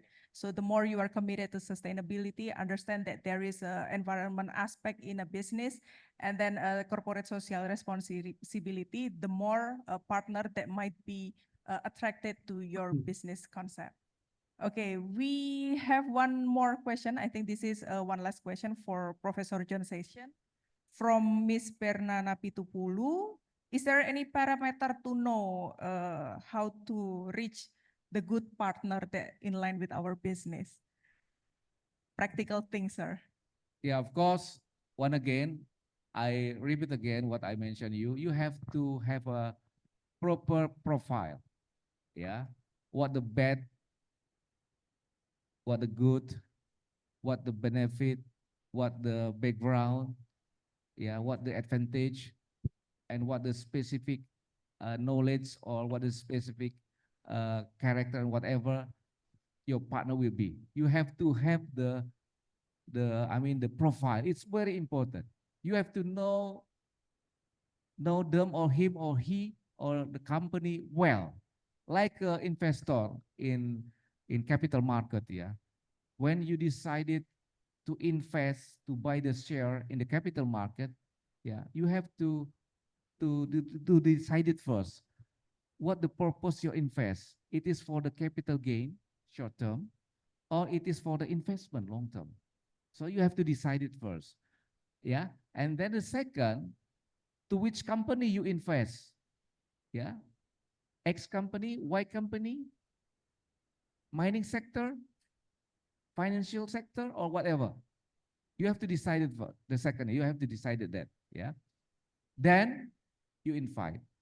But before you decide it, you have to ask yourself, am I invest for capital gain purposes or for investment? Or both? Yeah, you have to ask yourself first. Then second, you have to have a prospectus of the company. So you know well it is really safe to save, to invest or not. Yeah, so may I say that it is a very important basic that you have to have before you decided, okay, you are my partner. Thank you. Thank you. Give applause for Professor John Liberty. And thank you for our audience who asked privately or even in the chat room. There are our business owner with anonym. And then Professor Mr. Acong Dewantoro and Ibu Berna, thank you for your participation. Again, sir, thank you. We are having the next session. Before that, before our moving to the next session, let's again big applause for Professor John Liberty while delivering his back to the office. Thank you so much. See you next time, sir. Okay, very good insight and sharing session from Professor John Liberty Hutagaul. He is accountant, but also have a literation on business sustainability that very important for our business future. And then we are moving to the second session. Before that, Prof. John will continue to the second meeting and hope to see you again soon next time, sir. And before you move, we have a souvenir and certificate for Professor John Liberty Hutagaul, Dr. Hedwigis Esti Riwayati, and Ibu Diah Nirmalawati, Dr. Diah Nirmalawati, please in front of the stage to accompany Ms. Hedwigis Esti in delivering the certificate.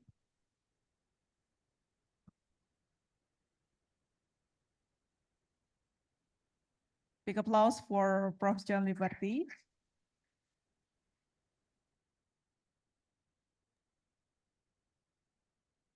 Okay, thank you and have a good day for your session. See you in the next event in Perbanas Institute.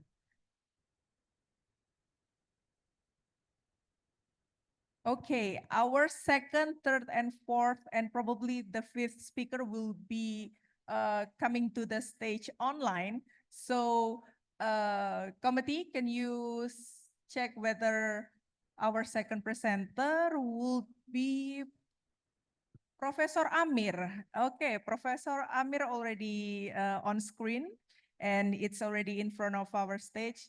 Hello, Professor Amir. We see again virtually. Before we see in postgraduate program, and now we see virtually. Hopefully the message and information will be still clearly delivered. Before that, I would like to introduce your profile first to the audience, sir. We have online audience here. Thank you everyone for coming online. And also everyone who came offline in Perbanas Institute auditorium room.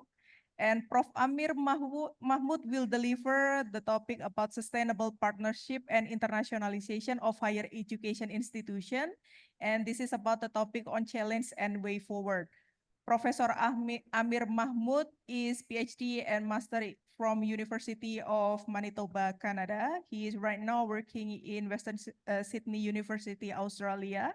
And a couple months ago, he came to Perbanas Institute to visit us. Hopefully, in the future, we are having partnership and collaboration that can be practically collaborated in the future soon. And he hold the position on Vice Chancellor on University of Newcastle in Singapore, and also Chief Executive Officer on University of Newcastle, Singapore previously. And Professor Mahmud also win the inaugural Education Investor Asia Higher Education Institution of the Year in 2018. Before his UON Singapore appointment, he also held several senior academic leadership positions at UON and include the interim Vice Chancellor, Business and Law, and then Deputy Head of Faculty, Business and Law, interim Vice Chancellor, International and Advancement, Assistant Dean, International Director, Executive and Corporate Program, Deputy and Interim Head of Newcastle Graduate School of Business. Sir, if I can see all your profile, it's the position in a university. So I think you already mastering all the business process and then the business challenge in higher education. So you can deliver, sir, your perspective on building partnership for sustainability in the context of International Conference of Perbanas Institute.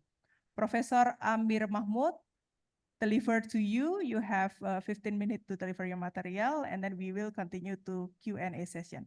Time is yours, sir. Thank you, and good morning, everyone. Selamat pagi. Assalamualaikum warahmatullahi wabarakatuh.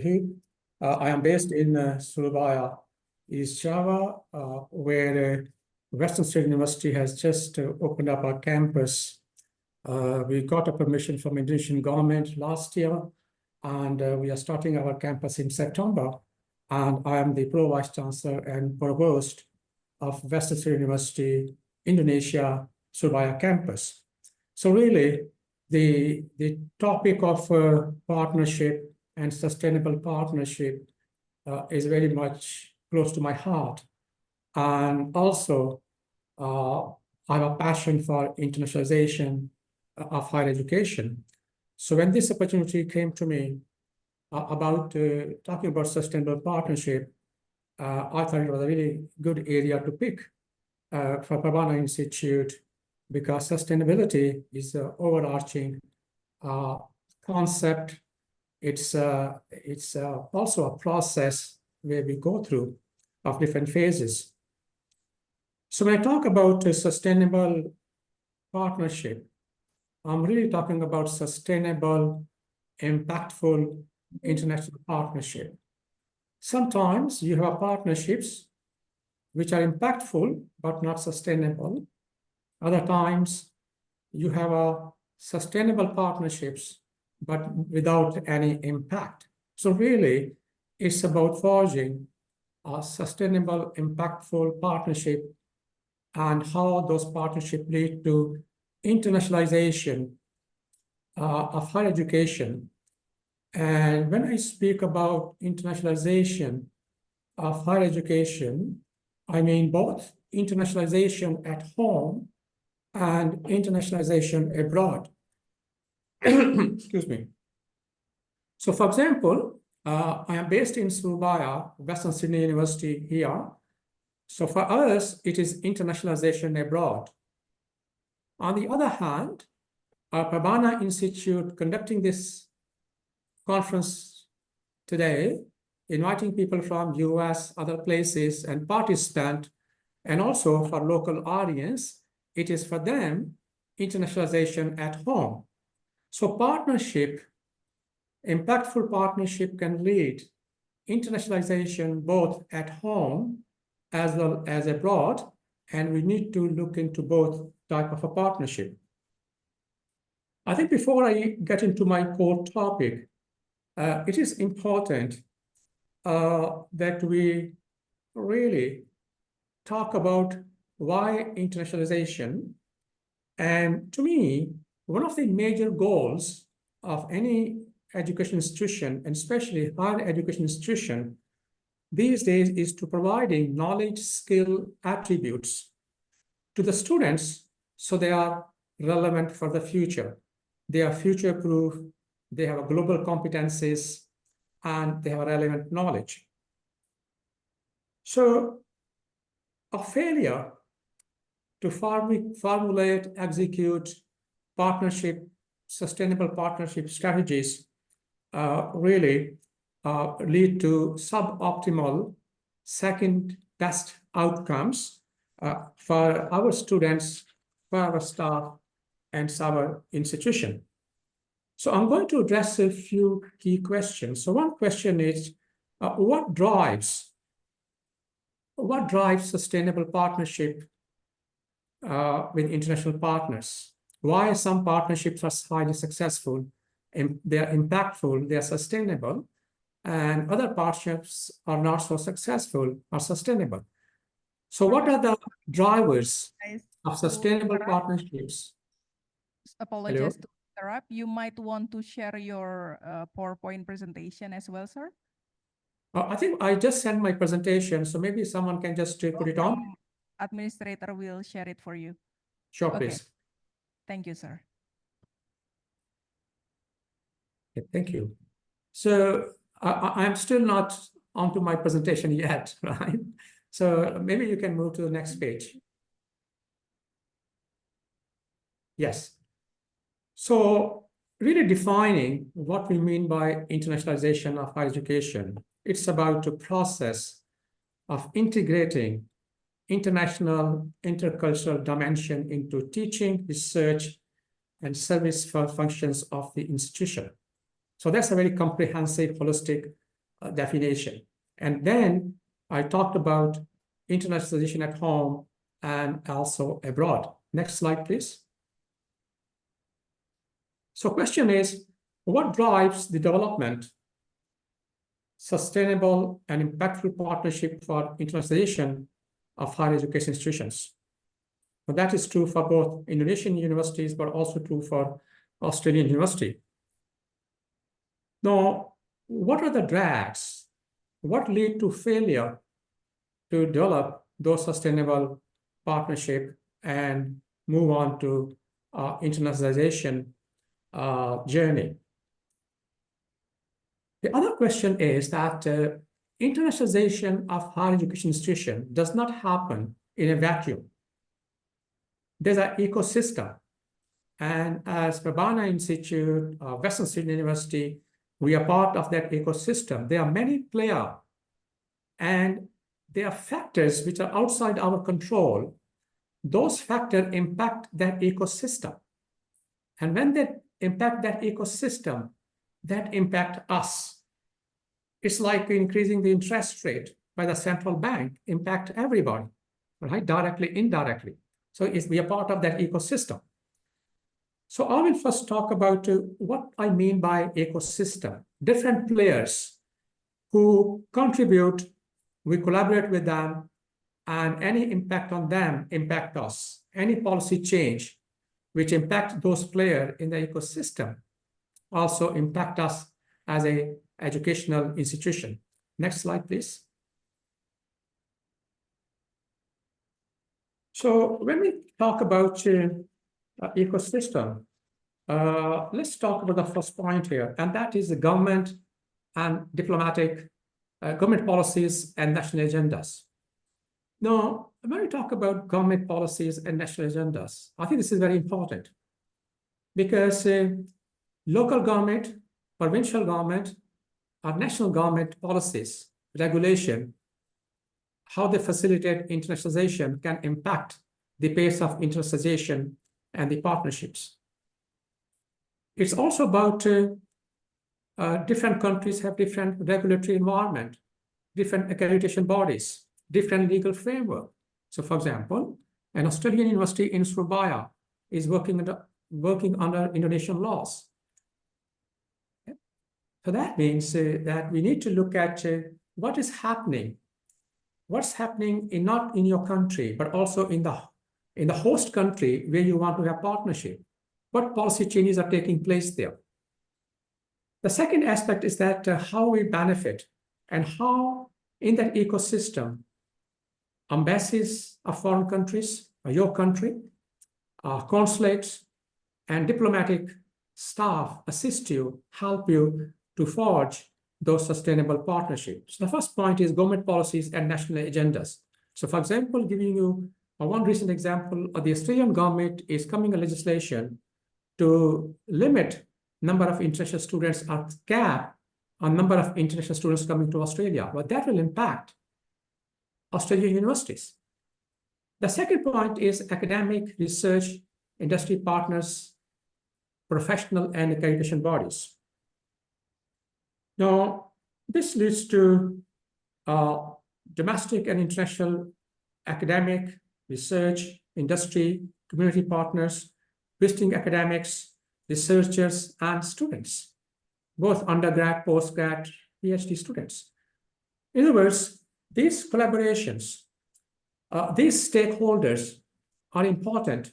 And when we are forming partnership, we need to bring those stakeholders in the ecosystem into the picture. The third element of that ecosystem is institutional and organizational structure. It is difficult to lead or drive internationalization of higher education in your institution if the leadership is not visible or they are not at the forefront on the internationalization agenda. So university leadership, institutional framework becomes very important. Whether internationalization is part of your mission, vision, and your goals.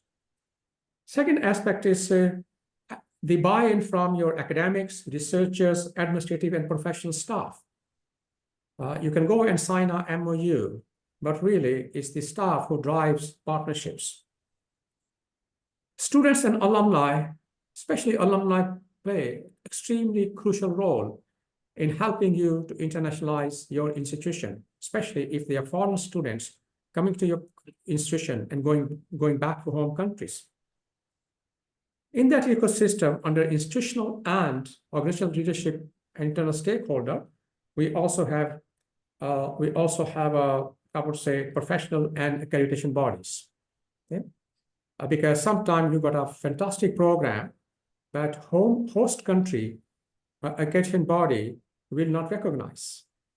So I think that element, for example, we are offering programs here, but even Australian degree, we have to offer for national subject at undergrad level. No, there are also other enablers.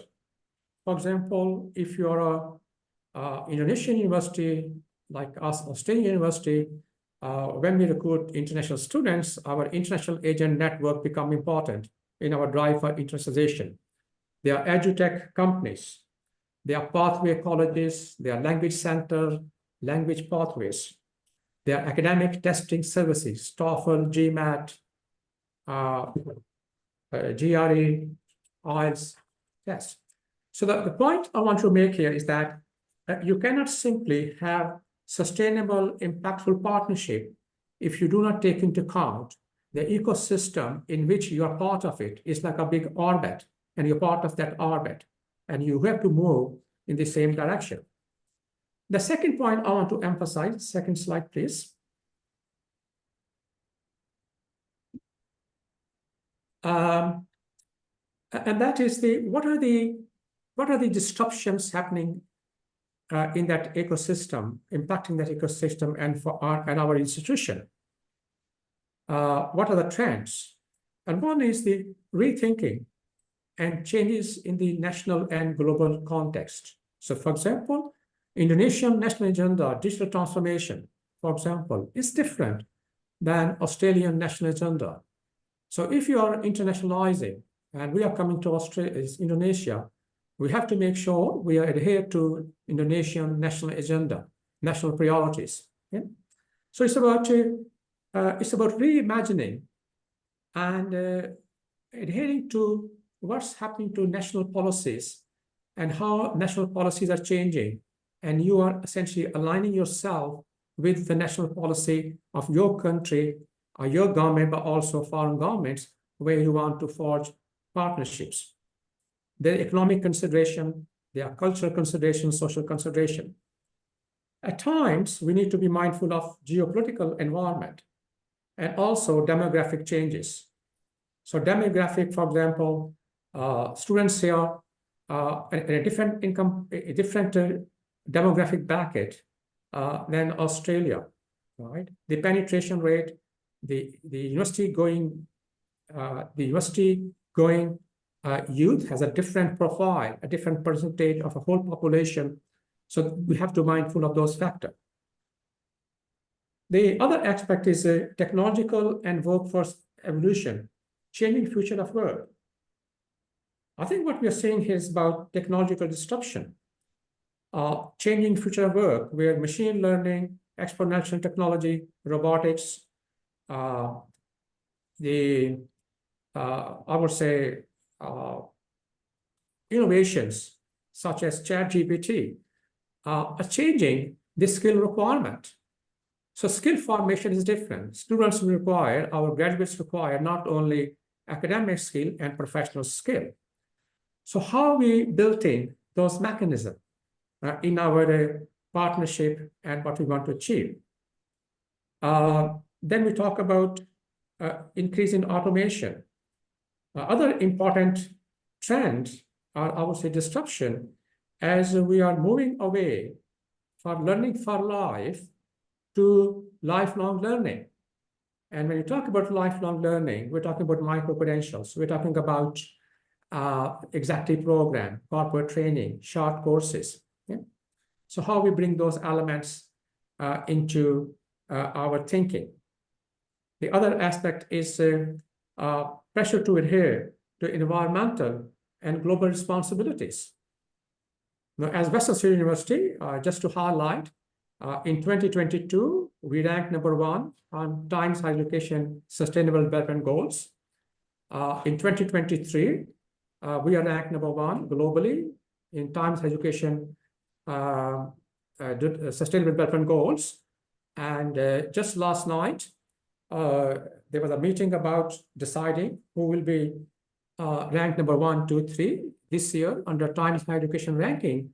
And you just have to watch that particular space.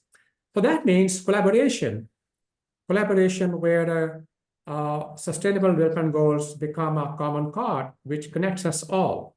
And as you know, the sustainable development goal number 17 is about partnership. Okay? And then emphasis on impactful research, accreditation, and world ranking. It's not only the motivation, but how you make sure that these trends are forcing us, nudging us to internationalize our institution. I always believe that joint publication, joint international research publication give you higher citation, higher subject ranking. The next factor, the next thing I want to talk about very quickly is about what are the drags, what actually stop us achieving, identifying, developing sustainable, impactful partnerships. Next slide, please.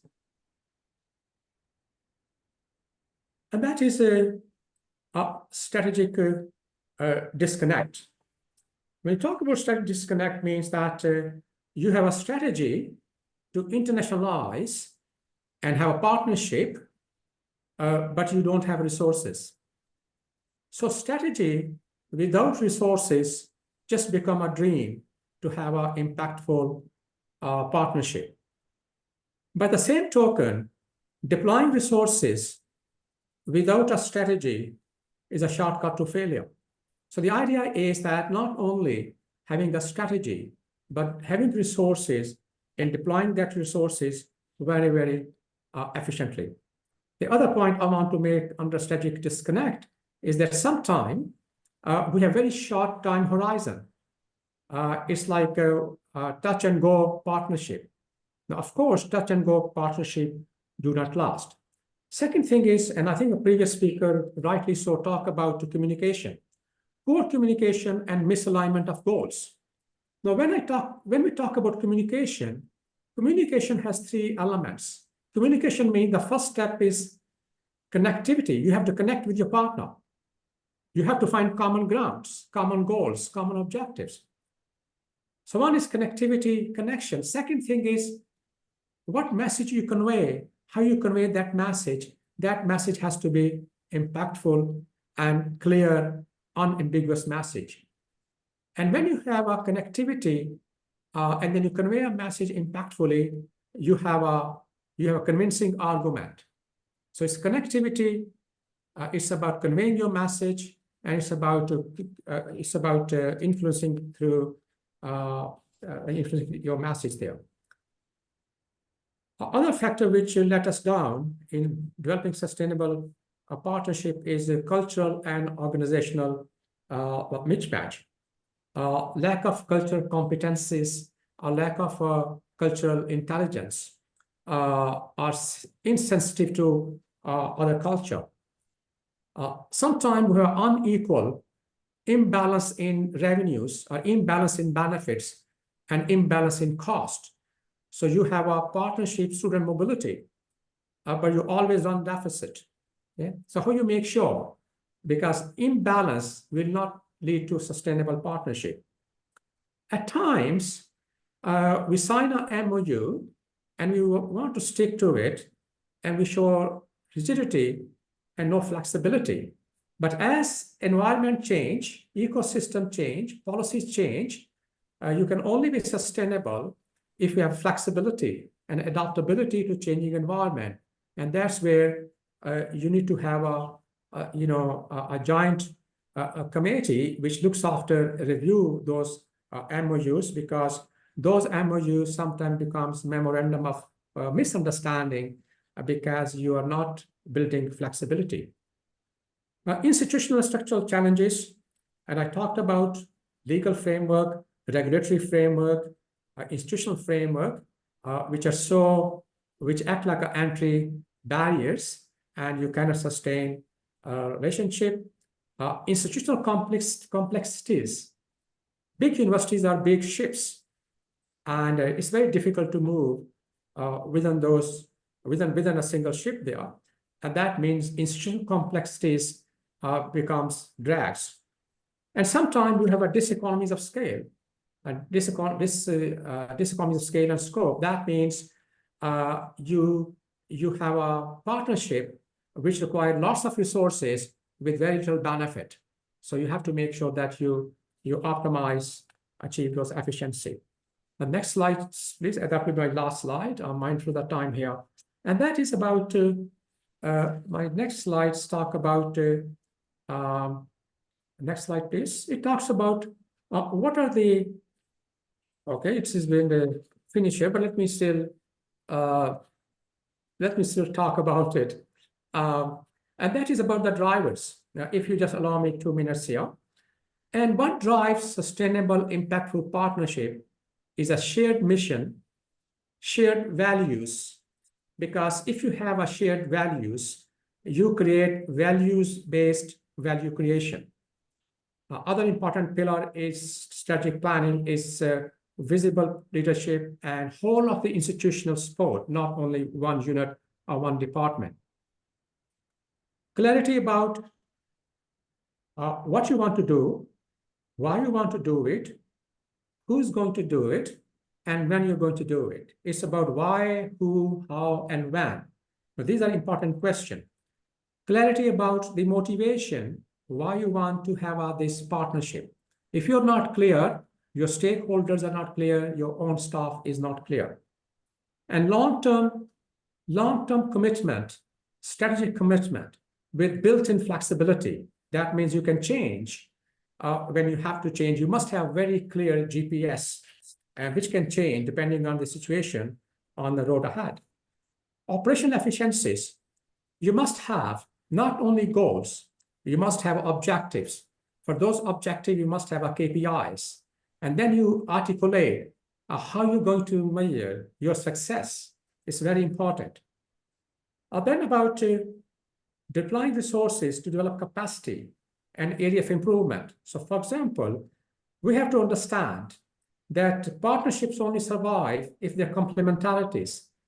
If you help each other in improving each other's areas of improvement or fill the gaps, help in their weaknesses. Then I talk about cultural and legal consideration. Extremely important to understand compliance with local, internal, legal, regulatory, and accreditation standards. And finally, which is to me very important, is having our moderator mentioned that I was at Urbana Institute last month, and it is really people to people, person to person, professional to professional, academic to academic engagement. It's about student engagement, it's about staff engagement, and it's about program mobility, student mobility, and staff mobility. And finally, I would say that deep and impactful research outcomes. Because sometimes we have research input, we invest in research input, we have a research output, but that research output has no impact. So really emphasis on impactful research. So let me stop here and quite happy to answer any question. Thank you. Thank you very much, Professor Amir Mahmud. And before we are going to the Q&A session, if I can make a short summary of your statement, internationalization will trigger sustainable higher education by having your institutional and organization must be more visible, and then you will have more professional staff. Technology advancement also being triggered, upgrade the skill, and extend your collaboration. And we are going to the Q&A session. Is there anyone from the auditorium that will ask Professor Amir? If there's no question, we are going to the Zoom session. Let me check for a while.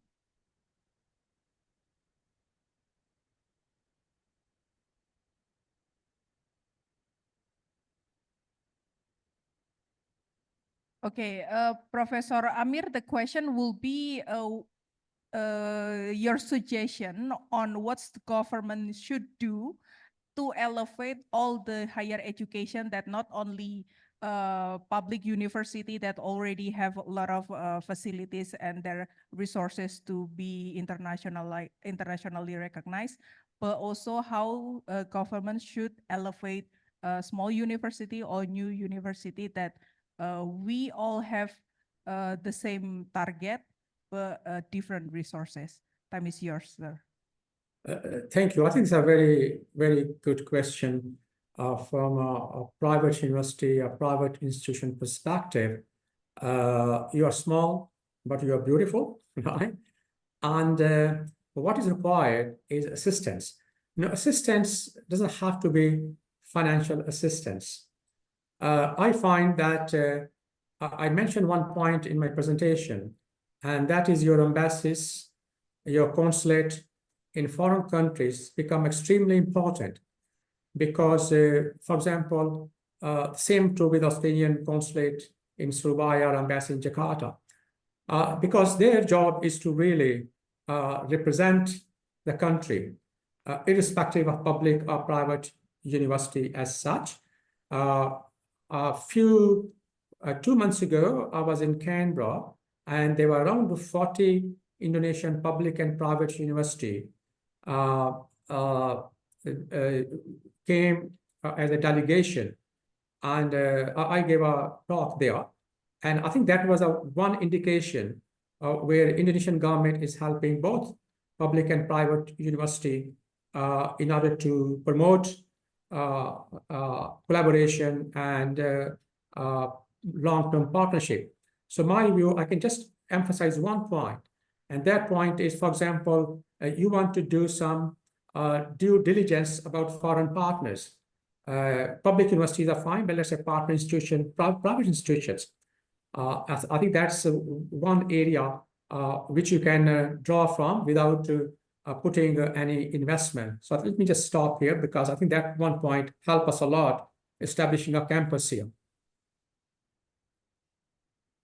Okay, so not only from the government, the university as well has to, well, quote unquote, sacrifice their effort on reaching internationally.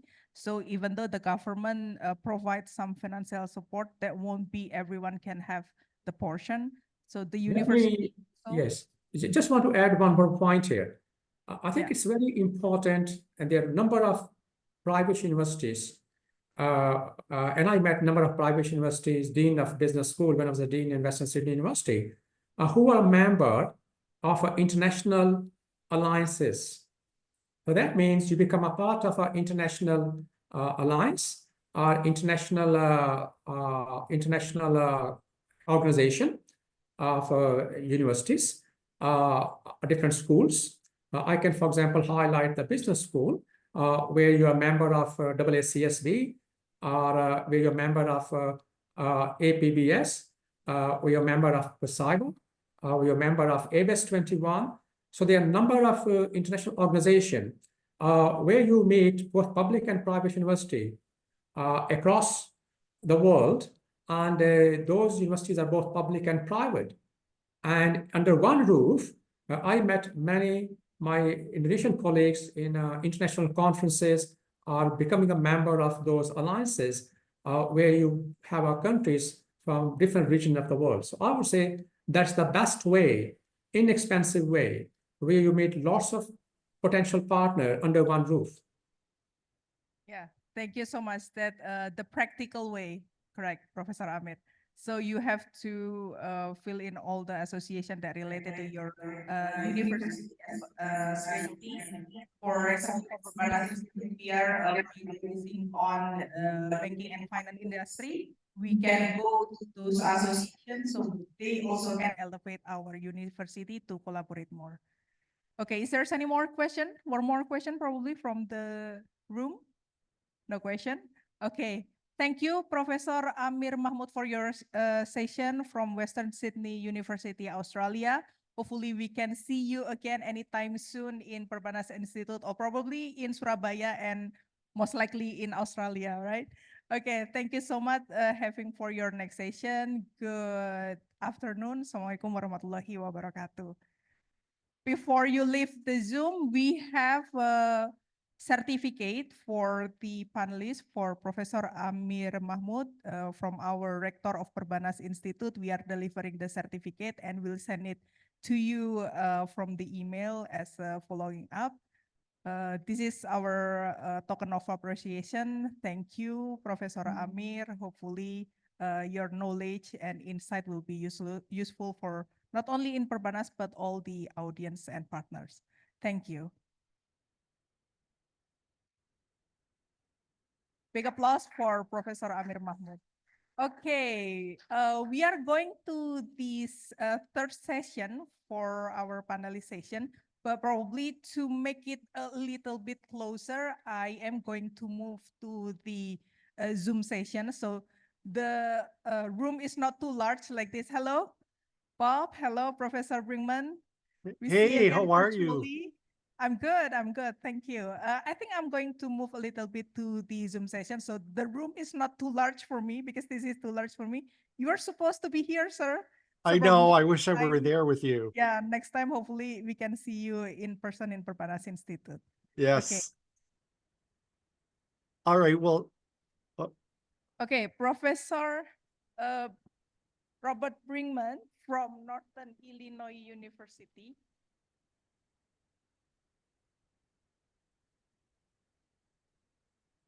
Professor Robert Brinkman, I will introduce your profile a little bit so our audience, whether in auditorium or Zoom, will acknowledge you more. Professor Robert Brinkman, PhD, is the Dean of College of Liberal Art and Science, Northern Illinois University, United States of America. And he is having PhD from University of Wisconsin-Milwaukee, and a master degree from University Wisconsin Milwaukee, and bachelor degree from University of Wisconsin Oshkosh. And then Professor Brinkman, also senior leader with more than 20 years of higher education and administrative experience.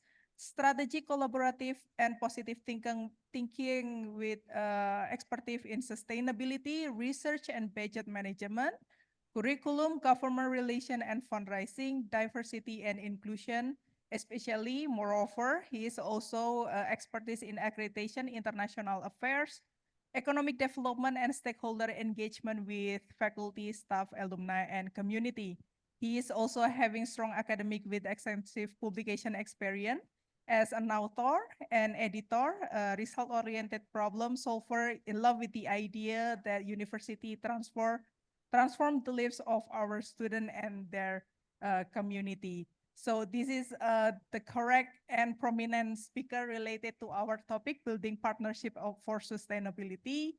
Professor Robert Brinkman, PhD, time is yours to deliver the topic related to the international conference in Perbanas Institute.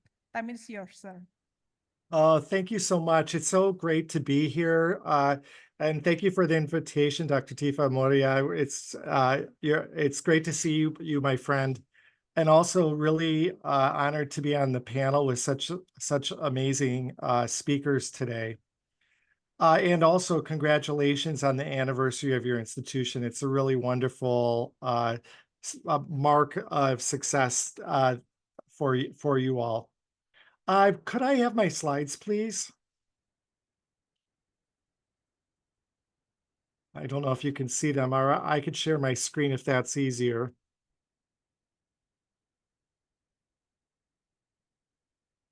Can you see them? I think you can see them, right? There they are. Awesome. So if I could go to the next one, what I'm going to talk about today are really a broad spectrum. I want to talk about what is sustainability from my perspective. Then I want to move into, I know it's going to sound a little funny, but the idea of meta-modernism and sustainability, because I think that idea is really important at this moment in time. And then I wanted to move on into IT, data science, artificial intelligence, and sustainability, and then wrap it all up. Next slide. You know, I've been writing and talking about sustainability since the 1990s, and I've seen a range of changes to the field. And there's no doubt that the advent of modern online technology is creating both new opportunities and significant problems for global sustainability. Today, I want to try to define sustainability for the moment in which we find ourselves. The idea of global sustainability is really elusive right now, and it's changing with time. And I'll argue that we're in a meta-modern time, which makes the real impact of sustainability hard to understand. Following this, I'll highlight how some of the challenges of sustainability of the internet and artificial intelligence are perfect examples of our meta-modern sustainability realities. Next slide. First off, what is sustainability? Sustainability is a challenging term to approach.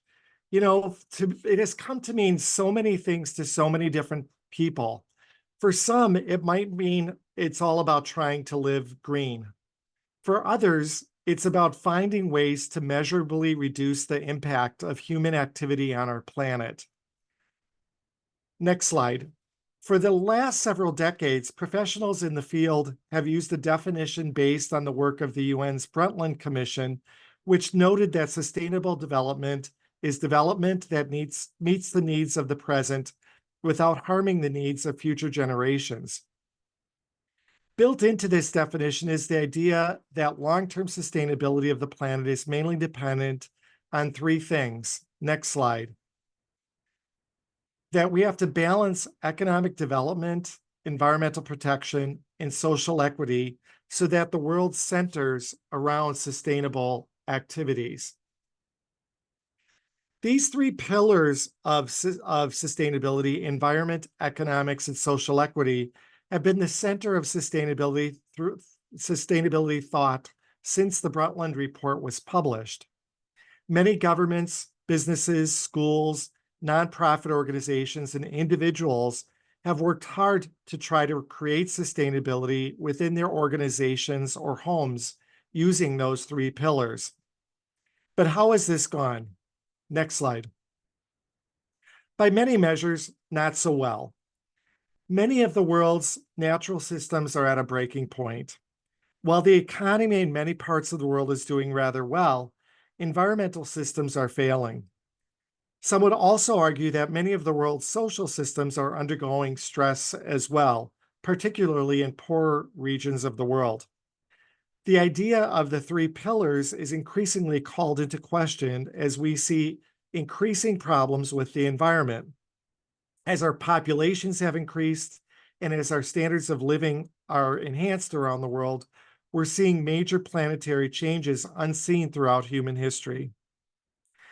Environmental sustainability is the idea that the environment can maintain its ability to support human life and maintain existing ecosystems and life into the future, despite resource depletion through human activity. We're not doing very well with maintaining this. In the last decade, geologists have coined the term Anthropocene for the time period we're living in because we've fundamentally altered the planet. We've changed most of the major Earth systems, including the carbon cycle and water cycle, to the point that we're already seeing major problems from evacuation of low-lying areas due to increased sea levels, and whole cities are running out of water due to overconsumption and climate change. We live in a time of environmental unsustainability, which is why I think sustainability is the first meta-modern discipline. Next slide, please. What is metamodernism? Metamodernism is both a philosophy and a social movement that has emerged in the last decade or two from postmodernism, which itself was a reaction to modernism. I know this is confusing, but modernism can be looked at more or less as the outgrowth of the Enlightenment. Our framework of science and even higher education itself is a product of modernism. Now, that changed in the 1980s and 1990s when postmodernism led to the questioning of modernism and sought to deconstruct the frameworks of modernism to understand in part power structures in modernism and to reemphasize the unemphasized.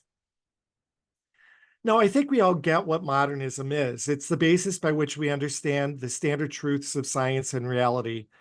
But in postmodernism, we digest down things so that we try to understand that where there is truth and whether or not truth is real. Now, that's best exposed, I think, in some popular culture of the time. Next slide. The movie The Matrix nicely creates the feeling of postmodernism by totally deconstructing reality to create a new reality that may or may not itself be real. And the Andy Warhol prints of Marilyn Monroe or of Mao Zedong also deconstruct the meaning of art and image. And the singer Madonna, American singer, constantly reinvented her image every year since the 1980s in an embodiment of postmodernity. There is no Madonna, just an annual recreation of identity. Modernism is a metamodernism. Next slide, please. Metamodernism is a reaction to postmodernism in that it recognized that there are realities of both modernism and postmodernism happening at the same time. It seeks to take an optimistic approach to the world by recognizing that both modernism and postmodernism can coexist. Next slide.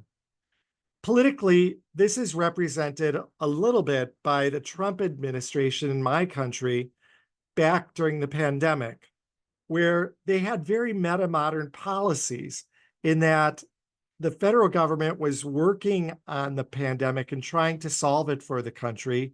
But at the same time, the president was saying that it was a hoax or that it was that it would go away, or that you could inject yourself with bleach, all of these crazy things that didn't really come in line with the science. So two things were existing at the same time in a framework of optimism. So why is sustainability a meta-modern discipline? Next slide. I've written a lot about the different ways that sustainability is enacted, discussed, and implemented around the world. I sometimes talk about it as a tale of two sustainabilities, where one sustainability is the sustainability of the West, and the other is the sustainability of the developing world. In other places, I've written about surfing and suffering sustainability, where Western approaches are cool, optional, and quantitatively and comparatively limited of value due to high per capita consumption, and where suffering sustainability is all about existentialism and improving challenging situations. Both of these approaches involve a bit of metamodernism. For example, if we take a look at the sustainability of the West, we are very comfortable having our tax dollars pay for recycling of everything from paper to plastic to cans and Tetra Pak containers. However, we don't spend much time trying to reduce waste. Instead, we just are comfortable with increasing our deeply unsustainable approaches to recycling to match our increasing consumption. But we feel good about recycling, and it keeps us optimistic about the good we're doing by diverting our waste from the waste stream. In many parts of the developing world, we see similar things. For example, the nation of Yemen has a sustainability plan. However, it's nearly impossible to move forward with the plan due to significant security problems in the region. But we can all feel good about the sustainability plan, even though it's unlikely to lead to transformative change. I think it's important to stress that most of the world recognizes sustainability as a single field, even though in reality it is diverging more and more between the surfing and suffering context. For example, in the global finance world, next slide, there's a sense that there is somewhat of a unification of sustainability ideas around the ESGs, or the environmental, social, and governance indicators used to evaluate any organization's efforts towards sustainability. However, the reality is that while the ESGs do have power of creating a range of more sustainable conditions in many situations, they don't truly comprehensively transform regions or global sustainability, since it deals mainly with large corporate operations, which themselves are driving unsustainable consumption in many ways. All right, now let's move forward to a conversation around IT, data science, AI, and sustainability. And first of all, next slide, please. This is what runs the internet. Oops, let's go back one. If we could go back, there we go. This is what runs the internet, IT and data science. This is a picture of a large data center or server farm in Iowa in the United States. And there are hundreds and hundreds of these types of facilities all over the world. Of all of our technology, all of our technology, including the ability for me to be here with you tonight, runs through these types of places. In my field of higher education, students are quickly adapting to the benefits of AI and expanding the use of this technology. They're using it to better understand concepts, to refine writing, and to assist with problem solving. In many ways, AI is a wonderful education tool that helps students and faculty in incredible ways. And AI has many other applications outside of the classroom. AI can develop workflows, healthcare processes, and building plans. It can help make many tasks more efficient, and we're just beginning the AI revolution. All of this sounds great, and I'm sure that there are many applications that could make us run things in a more sustainable way. But what are the carbon costs of all of this? And since much of the computing, including AI, exists in this cloud, it's important to consider the idea of the cloud. The term cloud, when applied to computing, is used to indicate a series of servers that can exist in widely different locations and that can store and process information by individual users at their workstation. Thus, the information about this conference is stored somewhere on a server for you to access it. Everything we do online is somehow stored in this cloud or these data centers that you're looking at today. As a result, in the last decade, large buildings hosting service have opened up all over the world to store this information. And these buildings, often called server farms or data centers, contain hundreds of interconnected servers that process our data. As you can imagine, the energy costs for all of this cloud-based server service is tremendous. The first modern big commercial server farm was built in the 1990s, and their growth has accelerated tremendously as internet use increased. And of course, we know that the widespread use of AI will only increase the need for these data centers. This is largely because AI needs large data sets to work. Instead of having only a handful of calculations to get a quick answer on something in the internet, AI requires thousands, if not millions, of calculations to get good results. Each of these calculations has an energy cost. Thus, it's anticipated that there will be a need for even more server farms around the world. Next slide. What surprises many people in the climate change world is that data centers now account for about 5% of all US greenhouse gas emissions. To compare that, aviation contributes around 2 to 2.5% of all emissions in the United States. So that is striking that the internet and all of our server use is double aviation at this point in terms of greenhouse gas emissions. And again, AI will only cause greater energy needs.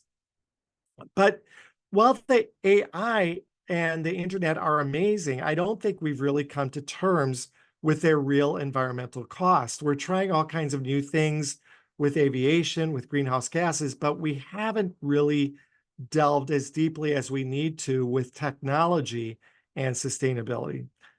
Now, there are some strategies that are being employed to reduce the carbon footprint of data centers. So I don't want you to think the news is all bad. Obviously, cooling is a major cost at server farms. The servers produce quite a lot of heat and have to be cooled to maintain performance.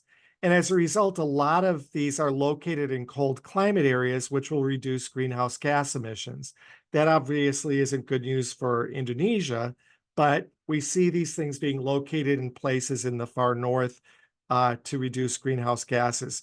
Companies like Google and Meta have also developed strategies to link data centers with green energy projects, or they locate in areas where there is an abundance of green energy. For example, many of the server farms have located in Illinois, where I live, due to an abundance of nuclear energy and wind power, which account for about 62% of all of our energy production. Of course, next slide, many companies are also trying to enhance technology so that they're more energy efficient. In some positive news, Microsoft released just last week a new data center community pledge accord. And as part of that pledge, they state that the data centers hope to be carbon negative, water positive, and zero waste before 2030. So that's just right around the corner. Obviously, this is a positive development, which will require data centers to be located in areas with an abundance of green energy with limited challenges with water resources. My only issue with this approach in the US, at least, is that while we are moving forward with, go back one more slide, please. While we are cutting back on while we are moving forward with these innovative approaches to the data centers, we really are not reducing significantly the amount of dirty energy that we produce or export. We're just creating more green energy for use in technology. It's not being widely used and distributed everywhere. It's being highly focused in these green technology. So we're creating lots and lots of new green energy that still continues to drive unsustainable consumption. Now, next slide. For ASEAN countries, the issue is different. If I could have the next slide. This slide shows for ASEAN countries the economic growth in development of data centers throughout the region. And as you can see from this chart from Statista, the market for data centers is robust and will continue to grow as the need for greater access to the internet, AI, and information technology increases. But where is the energy coming from for these data centers? Next slide. If you look at this energy profile for ASEAN countries, green energy is not growing as rapidly or as quickly as it needs to happen to support these data centers, much less support moving towards a greener economy across the board, not just to support the data centers. The energy source that is driving the technology revolution in your part of the world is really dirty energy. We see coal and natural gas, which now is more and more considered a dirty fuel because of the methane releases in its production. Well, we all have a sense that the internet is helping with sustainability. The overall reality is that the data centers are driving the need for more and more energy and leading to greater greenhouse gas production and associated climate change. This is why the idea of green technology and the promise of data science and sustainability is really a very meta-modern reality. We like the idea of technology solving our problems. However, due to the high energy costs, it's making it worse. And this is where it's key to really have authentic and real partnerships between universities, industry, community, government, so that we have frank, honest discussions about the data and look at it from a realistic, true viewpoint and avoid inappropriate optimism about what AI and technology can bring us. It's easy to think that what we do on the internet has limited environmental impact because we don't see it or sense it. However, our collective online presence has significant climate costs that are higher than all of the aviation sector in my country, actually double it. AI will only make this more problematic. The sustainability conversations about the internet, AI, and data science have largely focused on how the new technology will make our world more sustainable. We will use technology, for example, to run smart energy systems for energy efficiency, or use the technology to run large agricultural data sets to understand how to reduce fertilizers or pesticides on agricultural fields.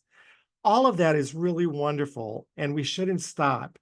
But the reality is that AI and the internet are one of the biggest sources of greenhouse gases, and this does not appear to be slowing. Next slide.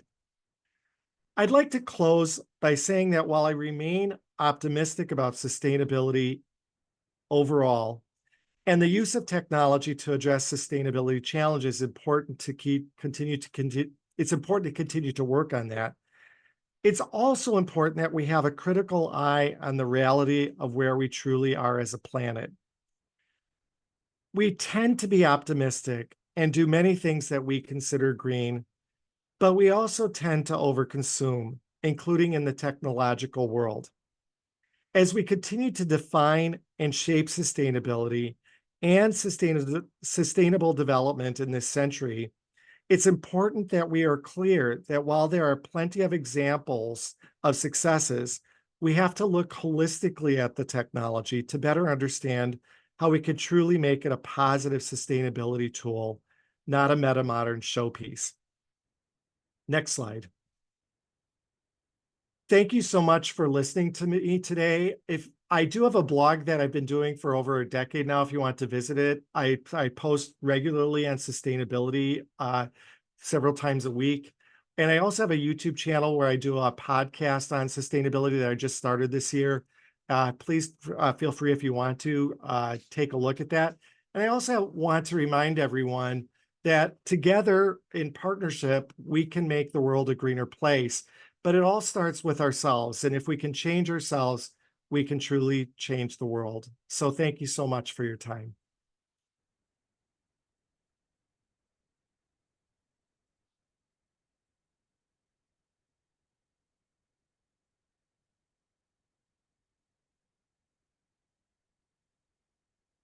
Modern problem, there will be modern solution. So people thinking about having everything in cloud, everything online will solve the problem or of a carbon waste or carbon footprint. But turns out the big company who owns the cloud also make a contribution to the environment challenges. And this is also related with the question that pop up in chat room. Someone asked about the personal contribution because I already put everything in cloud. I no longer have physical storage on my digital data. I don't think I pollute the environment. I don't think I contribute to the environmental challenge. What do you think about that, sir? Yeah, I mean, I think that's a great question. We have not really been able to delve down onto the personal carbon footprint of the cloud, which I think is something that I think is a challenge for science right now to really do that. But I do think that it's important to consider a internet or a data responsibility. Like, do you really need to store everything into the cloud? Because all of that storage takes electrons, and all of those electrons have a carbon cost. And the other thing I think that point I was trying to make that I'm not sure I fully got through there is that if you look at the growth of green energy around the world, it's very much tied to the growth of the internet. And so we're starting to see that really the growth that we're seeing in green energy, at least in my country, it's almost, I don't want to say it's all being taken up, but a large percentage of it is being taken up by these large server farms. And so the question is, who really has access to that green energy? So these companies, these places like Microsoft can get the carbon credits for this green energy, but another organization might not get to use those carbon credits because they're not the ones investing in building it, but we all need it, right? And so we're not moving quick enough, but it's being all taken up. I don't want to say all, but a large chunk of it is being taken up by these companies that are very rapidly investing in green technology.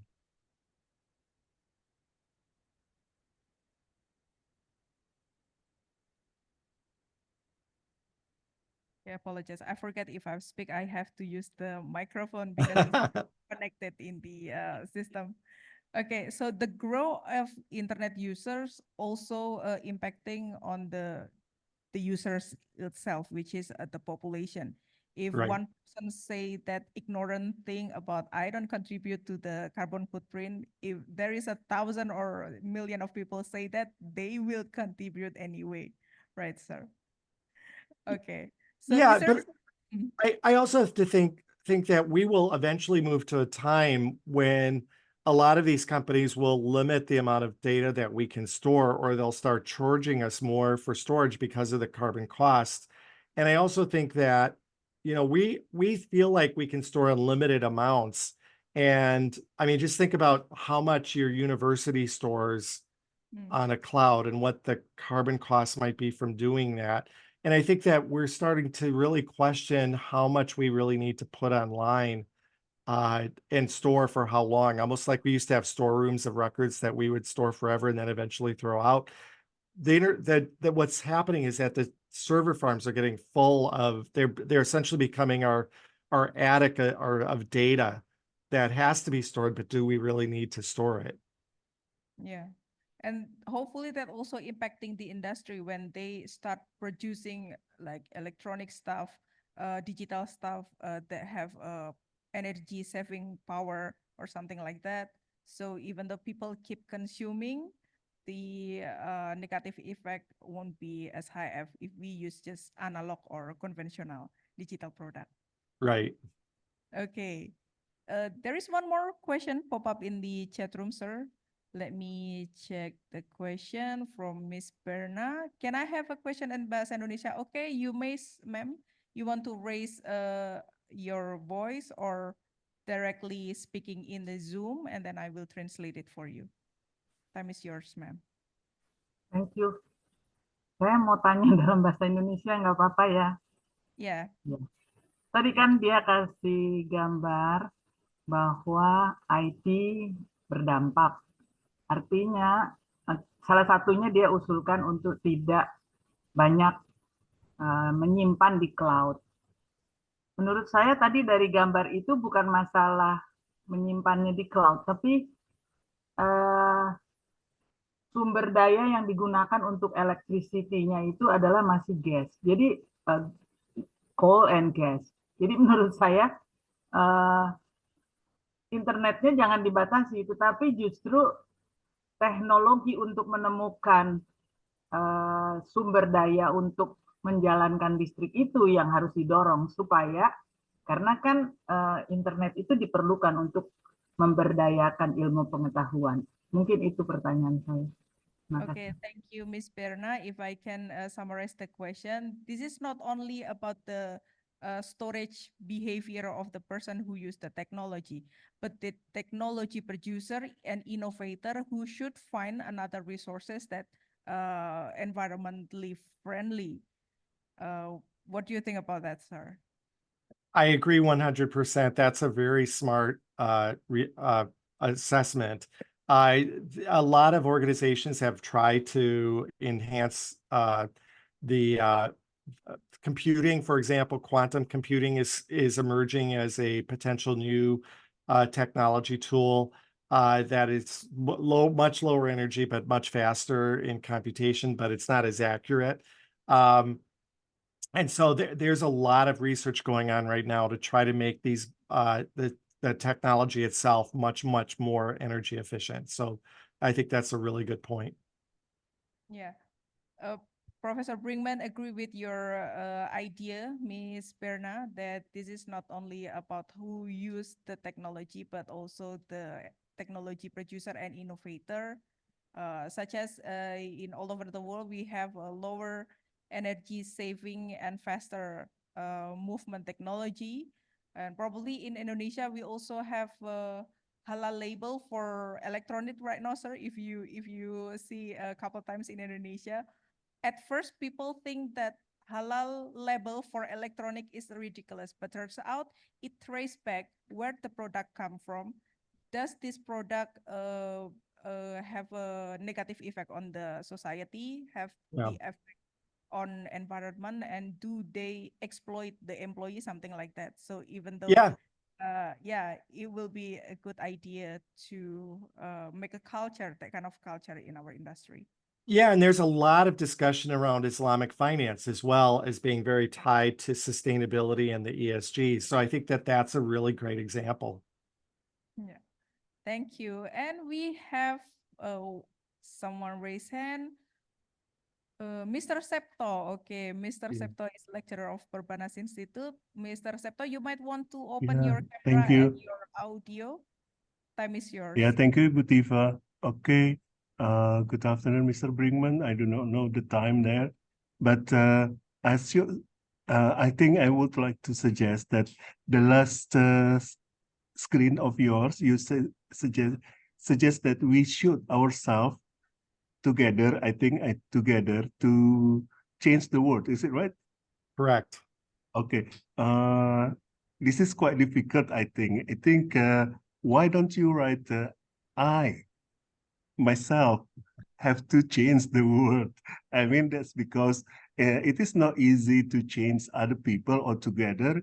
That's because it is their own personalities, or I cannot change other people. I should change myself first before I change the word. Okay, this is just the suggestion for you.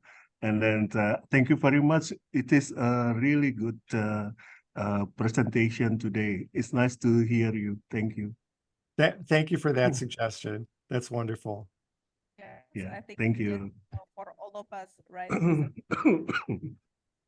Okay, thank you, Thank you, Mr. Butifa. your feedback. Is there any more question from the audience? You may ask. Professor Brinkman is the expert sustainability from Northern Illinois University. So I think a lot of things that we can ask towards this issue. Okay, I think no more questions, sir. And I think that's all for your session. We really hope next time you can come here, or we can come to United States, to Northern Illinois University again to see I would you. love that. A very good insight. Applause from our audience in the room, if you can hear that. Okay, thank you for your participation and collaboration. Thank you. And I think Thank you all. almost midnight in DeKalb, United States of America. And Yeah. this is the certificate that our rector would like to tribute to our panelists. For you, Professor Robert Brinkman, PhD from Northern Illinois University, for your contribution. Thank you, sir. We will following up to the email directly to your email. Thank you, sir. Thank See you you. next time. Okay, everyone, a very insightful session. We have our 1, 2, 3 speaker, and now we are moving on to the 4th speaker. Let me check whether it's from Malaysia or from Pakistan. Okay, from Pakistan, Dr. Muhammad Hasim, are you already in the Zoom? You want to check whether the audio is working, sir? Hello? Hello, Dr. are you Hasim? hearing me? Okay. Hello? Yeah, very clear, sir. Oh. Okay, you want to try to connect the camera or stay with your audio, sir? This is some issues in my cam, so that's why cam is not working. Okay. Okay, it's okay. Your audio are delivered clearly. And before you start your session, I would like to explain or describe about your profession. You are an assistant professor of government college and management science, Peshawar, Ilma University, Karachi. And then you've been in your postdoctoral researcher at Putra Business School, Malaysia. PhD in Management Science, Preston University, Islamabad campus, USM Malaysia, and then Magister in Management Science, Gandhara University, Peshawar, and Magister in Quari College of Commerce, University of Peshawar, and Bachelor in Government College of Management Science, Peshawar as well. And your research interests are related to finance accounting, marketing, social marketing, HRM, managerial accounting, cost accounting, and other business strategic scope and area. And you are also interested in quantitative technique for management, production and operation management, and total quality management, with plenty of research related to the impact of corporate governance, financial performance, and then listed from in Pakistan and all over the world. With your expertise, sir, I believe that you are the correct panelist that talking about the International Conference for Perbanas Institute, entitled "With Building Partnership for Sustainability." Professor Muhammad Hasim, you may deliver your session. Time is yours, sir. Thank you for your so much sweet introduction, and congratulations on your this anniversary. It's a great honor to be here today at this esteemed conference. As you mentioned that my name is Dr. Muhammad Hashim, and I am assistant professor in higher education department. I am deeply passionate about fostering collaborative efforts to achieve sustainable development, a topic that is paramount importance of our increasingly interconnected world. Today, I will be discussing collaborative sustainability, building a better tomorrow. And this topic, we will be discussing that what is the exact meaning of sustainability. This is very basic. I'm trying to uh, mention or mention and or tell my students about the sustainability, the core aims. What are the main aims of sustainability? Why we are talking about sustainability? So the core aims, and then we will move to types of sustainability, types of partnership for sustainability, and various strategies and innovative approaches to demonstrate the power of partnership in driving sustainability. So thank you, and let's start from my first slides. Please, next slides. Oh, thank you. Here you can see that I have mentioned the basic definition of sustainability, that what is the exact meaning of sustainability. Sustainability is basically the ability to meet the needs of the present generation while protecting the ability of future generation to meet their own needs. So here, two generation all involved. One is present generation, and the second is future generation. So there should be no compromise on the needs and wants of the future generation while fulfilling the needs and needs of the present generation. So this is a very basic and simple definition of sustainability. So why we have sustainability in our different activities like environment, social, economic. So there are different aims and purpose. So the first one is I have mentioned here that restore damaged areas of the natural environment. The second one is maintain a balance between human development and natural environment. Number third is reuse and recycle goods. The fourth one is promote the local economy by producing the local goods in the areas they are going to be sold.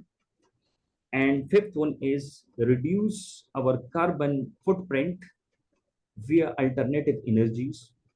And the sixth one is promote a strong sense of community and healthy social environment. And the last one is maintain economic capital, that is wealth and assets, usually in the form of money. So we are going to discuss this very shortly one by one. So the first one is, please next slide.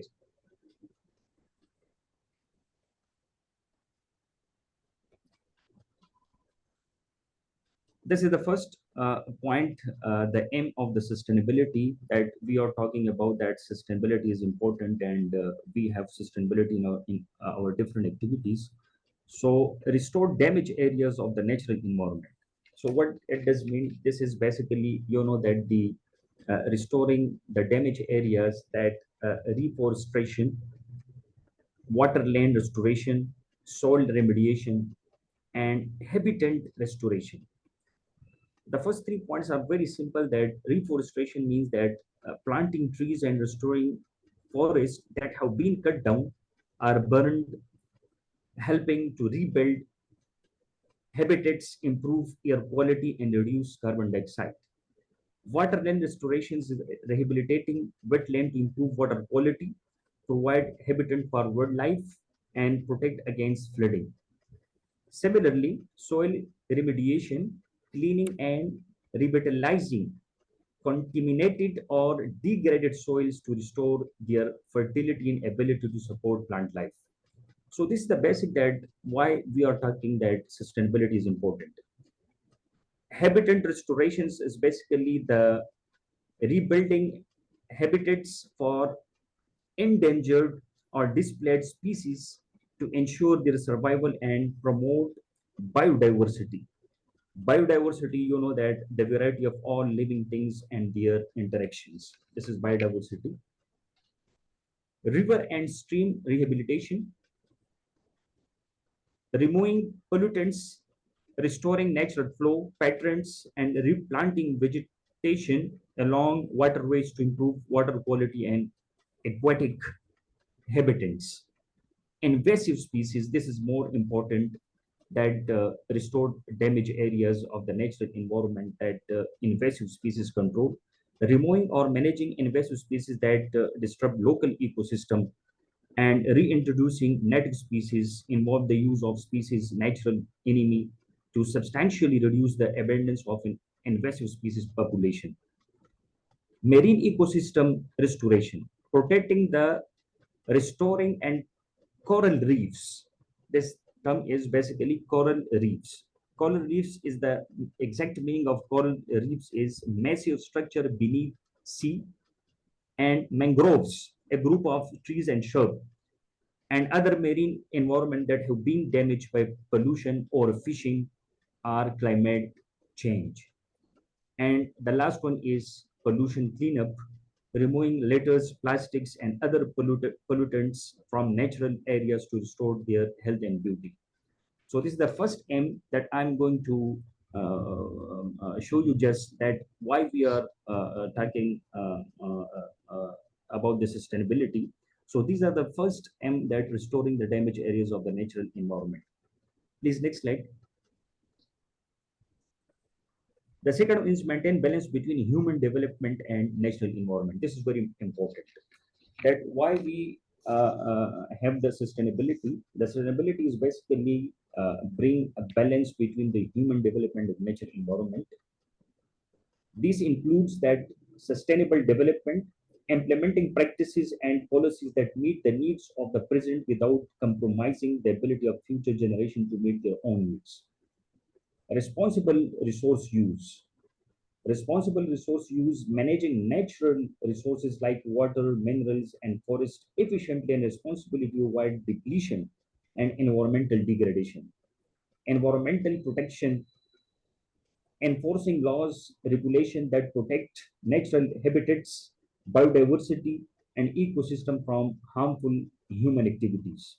And green infrastructure, designing and constructing building, transportation system, and other infrastructure in ways that minimize environmental impact, such as using energy efficient technologies and sustainable materials.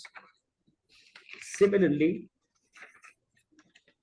the next aim of sustainability in this maintaining a balance between the human development and natural environment is renewable energy. Promoting the use of renewable energy source like solar, wind, and hydropower to reduce reliance on fossil fuels and decrease greenhouse gas emissions. Urban planning, this is simple, that creating urban areas that are environmentally friendly with green spaces, etc. Pollution control, implementing measures to reduce pollution from industrial, agriculture, and residential sources to protect air, water, and soil quality. Community engagement, this is important, that involving communities in decision-making process to ensure that development projects consider local environment and social impact. These are the points that can bring the balance between the human development and the natural environment. Conservation efforts, protecting and preserving natural areas and wildlife through conservative programs, protecting areas and wildlife corridors. Education and awareness, raising awareness and educating the public about the importance of sustainability and the need to balance development with the environmental preservation. The next M, reuse and recycle goods. Reusing and recycling goods means taking steps to extend the life cycle of products and materials to reduce waste and conserve resources. This includes reuse, using item multiple times. For example, utilizing product and materials more than once instead of discarding them after a single use. For example, reusing shopping bags, containers, and clothing. This is the best example of using item multiple times. And this is the main aim of the sustainability, that reuse and recycle goods. Repurposing. This is also important, that repurposing, finding new uses for items that might otherwise be thrown away. For instance, using old jar for storage and converting worn out clothes into rakes, or using packing materials for do it yourself projects. So this is the that the technique under the reuse of item, how we can use the items, that using item multiple times and repurposing. Similarly, buying second hand, purchase used items such as furniture, electronics, and clothing from thrift stores, engage sales or online markets to extend their useful lives. Now the recycle. So what should be the main strategies for the recycle or approaches? So here we can I have mentioned that sorting waste, separating recyclable materials such as paper, glass, plastic, metal from non-recyclable waste to ensure that they are proceed correctly. Processing materials, correcting, sorting and processing recyclable materials to create new product. This reduces the need for raw materials and decrease energy consumptions and pollution. Supporting recycling programs, participating in local recycling programs and encouraging others to do the same. Properly disposing of items like batteries, electronics, and hazardous material at designated recycling centers. And buying recycled products, choosing products made from recycled material to support the recycling industry and reduce the demand for virgin resources. So these are the points which we have discussed under the recycle. And the fourth aim of the sustainability is to promote the local economy by crafting growing product in the areas that they are going to be sold. Please, next slide.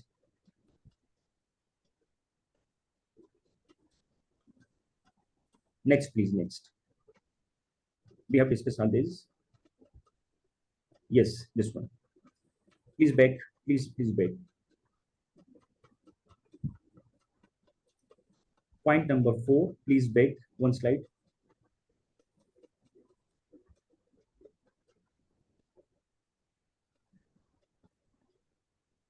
Yes, this one. Okay, thank you. Promote the local economy by crafting or growing products in the area that they are going to be sold. This is the fourth aim of the sustainability. And promoting the local economy by crafting or growing products in the areas where they will be sold means encouraging the production and sale of goods within the same geographic region. This approach supports local businesses, reduce environmental impact, and strengthens the community. This point includes the local production. Local production includes supporting local farmers and artisan goods. Artisan basically promoting the creation and sale of handmade products by local artisans and such crafts, clothing, and home goods. Local manufacturing and shortening supply chain. This is also that how we can produce local products in the local areas, that direct sale, facilitating direct sales between producer and consumer through farmers market, local shops, and online platforms that focus on local goods. Reducing transportation. minimize the distance goods travel from production to sale, which lowers transportation cost, reduces carbon emissions, and ensure fresher product. And the third one is community support, encouraging local spending, motivating consumer to buy from local business, which keep money circulating with the community and supports local economic growth. Creating jobs, generating employment opportunities within the community by increasing demand for locally produced goods and services, and building resilience, strengthening the local economy by making it less dependent on external markets and global supply chains. Sustainability. This is the fourth point in M4, that sustainability, reducing environmental impact, sustainable practices, promoting environmental friendly and sustainable farming and crafting methods that are often more prevalent in similar and local operations. So we are going to M5. M5, reduce our carbon footprint via alternative energies. This is important. Please, next slide. Yes, this one. Reduce our carbon footprint via alternative energies. This is the main, aim of the sustainability. Reducing our carbon footprint through alternative energy sources involves several strategies and approaches. Here are we discussing a few of them. The first one is solar energy. Install solar panels, that is using photovoltaic cells to convert sunlight into electricity. Solar water heaters, utilizing solar energy to heat water for domestic use. And wind energy is basically wind turbines, generally electricity from wind power through both large scales wind farms and smaller residential turbines. Hydropower basically included the hydroelectric dams, small scale hydro, biomass energy. Biomass, that the biogas producing energy from the organic waste materials through anaerobic digestion, and biofuels, converting organic materials into liquid fuels like ethanol and biodiesel for transportation. So these are the best example of the biomass energy. Geothermal energy, we can also produce energy from the geothermal power plants, using heat from the earth's core to generate electricity. This is basically geothermal power plants. And geothermal heating, utilizing geothermal pumps for heating and cooling buildings. Ocean energy, tidal power and wave energy, these are very common and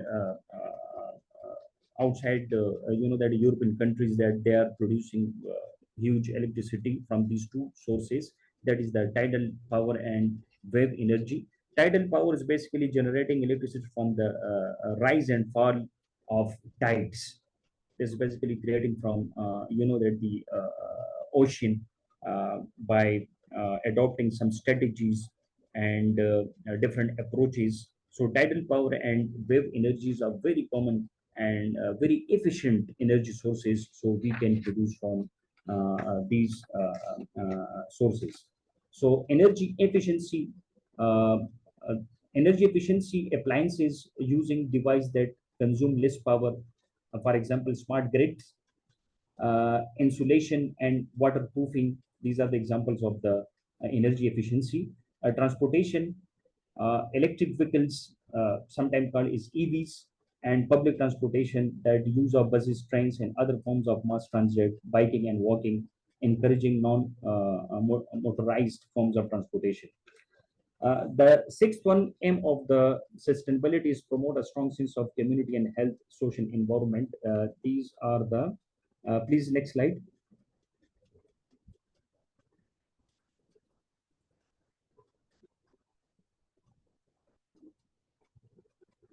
Next slide, please. Next.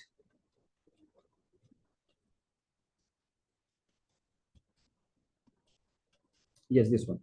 Promote strong sense of community and healthy social environment. That is community engagement, community events, organizing events such as festival, fairs, and cultural celebration, and bring people together. That volunteer opportunities, inclusive spaces. Similarly, communication and information sharing, community newsletters, social media groups, bulletin boards. These are basically set up physically bulletin boards in common areas for posting announcement and flyers. Health and wellness initiatives, fitness program, offer exercise classes, walking groups, and sports leagues to promote physical health. Mental health support and healthy eating, promote community gardens, farmers markets, and nutrition workshops. So these are basically those points which are coming under the healthier activities. Education and lifelong learning, workshops and classes on education, lifelong learning, sports for schools that encourage community involvement and local schools through mentoring and tutoring and fundraising. Adult education offer programs for continuing education, skill building for adults. Similarly, social support networks, neighbor networks, supports groups, peer monitoring. These are the examples that how we can promote these things in our daily life by keeping in mind sustainability. Safety and security, that is neighborhood watch programs, safe spaces, and disaster preparedness. Disaster preparedness is better develop and communicate plans for emergency situation, ensuring everyone knows how to stay safe. And cultural and artistic activities, that is included the cultural festival and music and theater art projects. These are also the main points of this point number 6. And the last one, that is maintain economic capital. Please move to last slides. That point number 7, maintain economic capital. That is the last M of the sustainability. Please next. Yes, next one. This one. Maintain economic capital. Maintain economic capital refers to the practice of preserving or increasing one's wealth and assets in the form of money over time. This involves ensuring that the value of monetary resources remains stable, grows, and allowing for sustained financial security and the ability to meet the future expenses and investment. And these strategies includes saving and investing, regularly setting aside money and investing in the assets that generate returns, income generation, engaging in activities or employment that provides a steady flow of income, assets management, carefully managing existing assets to prevent depreciation and to maximize their value, risk management, protecting economic capital from potential losses through insurance and diversification. And the last one is financial planning, creating and following a comprehensive financial plan to manage expenses, saving, and investment effectively. So these are the different strategies that how we can maintain economic capital and sustainability. Next slide, please. We are now shortly discussing the type of sustainability. These are the three main types of sustainability that we are talking about: the environment, economic, and social. If we are talking about the environment economic, so these activities basically comprises the environmental economic. If you are talking about the environment and social, so these activities include in social economic activities. And if we talk about the economic and social, so these activities come under the economic and social activities like business ethics, fair trade, and works rights, etc. So the main types of the sustainability that we want to have our activities sustainable in present as well as in the future. So we have to manage these three factors, that is environment, economic, and social. So I have mentioned one by one here, and I've also explained these things. So please, next slide. Yes, this is the type of sustainability partnership. Type of sustainability partnerships, basically we have three types of partners, that is private, public, and civil society. So we can contribute by achieving these sustainable goals or sustainability by making collaboration with the government NGOs, with the government agencies, that which is called that public sector. And we can also collaborate with the private sector, and we have also collaboration with the civil society. So all these activities which I have explained here, that how we can form a better partnership, a better collaboration to achieve these sustainable goals, as we have discussed in the aims of sustainability. So we can form a good collaboration between these stakeholders, and we can get our aims and objective very easily. Now we are discussing very short that how we can form a good partnership with these, that the different stakeholders. So please, next slide. Collaborative, that is steps and strategies to build effective partnership for sustainability. This is important that building partnership for sustainability involves fostering collaboration among diverse stakeholders to achieve shared environmental, social, and economic goals, as we have discussed in previous slide. Here are the key steps and strategies to build effective partnership for sustainability. The first one is identify common goals. This is very important, that if you don't know about the common goals, that what we want to achieve and why do we exist, so we can't move. So the first thing is that should be clear. Identify common goals that define shared objectives, establish clear and mutually beneficial sustainability goals, and align interests, ensure all partners have a vested interest in achieving these goals. The second one is engage stakeholders. Engaged stakeholders include representatives from the government, business, non-profits, academia, and the community, and conduct stakeholders analysis, identify and understand the needs, motivation, and influence of the different stakeholders. The next one is establish clear rules and responsibilities. Define roles. Clearly outline each partner's responsibility and contribution. Create accountability. Develop mechanism to ensure all partners are accountable for their commitment. And the next strategy is develop a shared vision and strategy. Co-create a vision. This is very much important, that we have also discussing in our business, that vision and mission. So co-create a vision. Collaborative develop a long-term vision for sustainability. And strategic planning. Create a detailed plan that outlines steps to achieve the vision, including short-term and long-term actions. The fifth one step is foster open communication. Regular meetings, hold regular meetings to discuss progress, challenges, and opportunities. Transparent communication, ensure all partners have access to information and are kept informed about developments. And the next one is the point number six one is build trust and mutual respects. Trust building activities, engage in activities that build trust, such as team building exercises and collaborative projects. Respect differences, knowledge and respect the diverse perspective and expertise each partners brings, and leverage resources and expertise.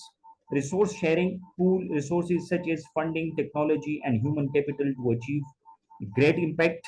Tap into expertise, utilize the specific skills and knowledge of each partner to address various aspects of sustainability.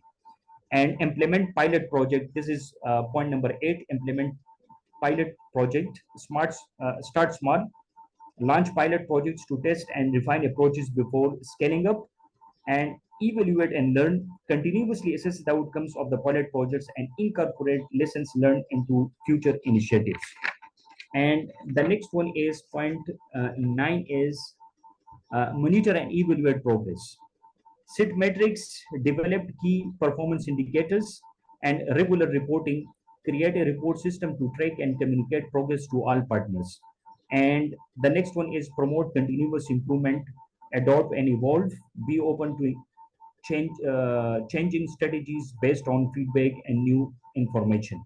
And the second last one is secure long-term commitment. Formal agreements, create formal agreements and memorandum of understanding to ensure long-term commitment from partners and sustainability champions. And the last one is celebrate success. If we have followed all these things, so then we can easily celebrate our success, acknowledge and achievements, recognize, celebrate, and success to maintain motivation and engagement, and share stories, publicize success stories to inspire others and attract additional support and partners. These are some of the points that step and strategies to build effective partnership for sustainability. And by adopting these steps, we can building a better tomorrow. We can building a better, that the future for our young generation, for our present generation, as well as for our society, for our environment, and for our economy. Thank you.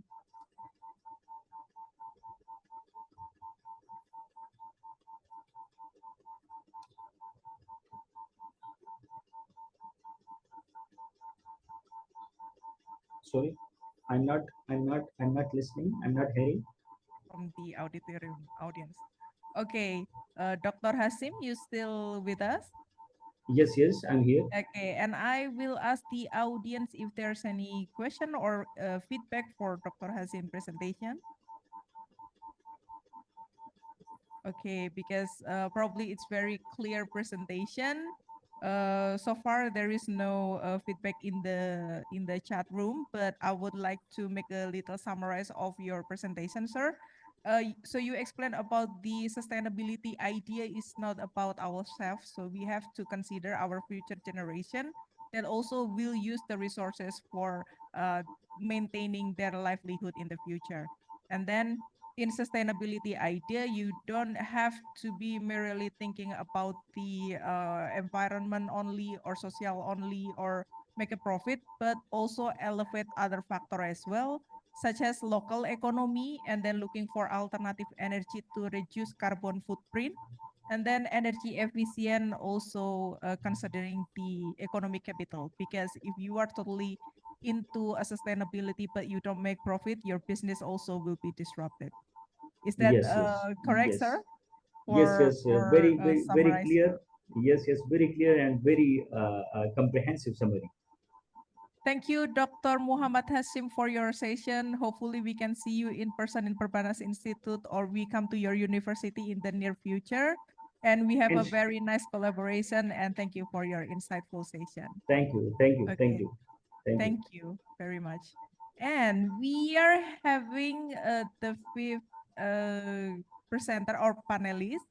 And Alhamdulillah, she already here since the first session. Dr. Norasikin Ismail. How are you, doctor? I still haven't heard the audio. You are still muted.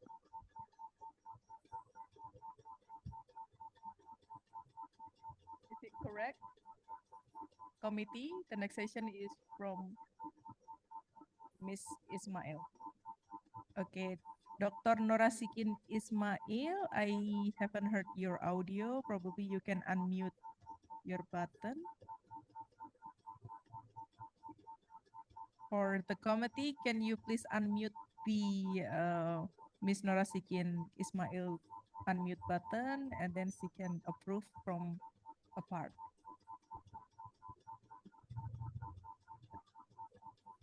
Okay, it's already unmute. Hello, doctor. How are you? Oh, we haven't heard the audio. Committee, can you check? Is it our audio or from Dr. Norasikin? Okay, Dr. Norasikin Ismail will change to another device because we have technical difficulty here. Before that, during Dr. Norasikin changing to another device, I would like to introduce to our audience, whether in auditorium here or in the Zoom meeting, we have over 40%, and I think we managed to reach over 50 audience. Hello, everyone from the Zoom meeting. Dr. Norasikin Ismail, PhD, is the lecturer of University Technology Mara, Malaysia. her PhD degree from International Center for Education in Islamic Finance Malaysia, and then her master in business administration, also concentrated in finance, University Putra Malaysia, Bachelor of Arts in Accounting and Finance, University of Lincolnshire and Hampshire, United Kingdom. And then BCHEM program from Malay College, Kuala Lumpur, Malaysia. And then a level program, College Marabanting, Malaysia. And her research focus in related to the Islamic finance, sustainability finance, investment takaful, finance risk, Islamic capital market, corporate finance, especially for financial distress, capital structure, and dividend policy, and banking fragility. So it's really relevant to the Perbanas Institute core value. And then Professor Norasikin Ismail also awarded as Anugerah Khidmat Cemerlang UITM, and then Invention, Innovation, and Design Exposition from University Technology Mara. Another award is finalist of Idea Pitch, International Center for Education in Islamic Finance, Kuala Lumpur. And then International Innovation, Invention, and Design Exhibition in the previous session in 2014 and 2016, UITM Shah Alam. And then International Innovation, Design, and Articulation from UITM Perlis. Best Paper Award in the second International Conference on Business and Economic Research, and other awarded for her PhD scholarship as well from Ministry of Higher Education Malaysia. Okay, very impressive record of you, Dr. Norasikin Ismail.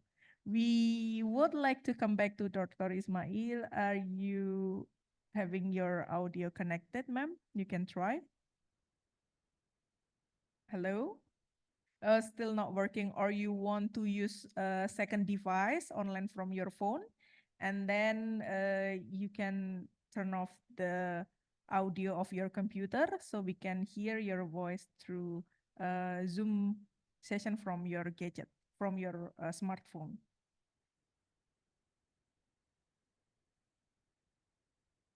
Okay, bear with us, everyone, because Dr. Ismail will try to connect the audio. Can you log in from Zoom link that the committee sent you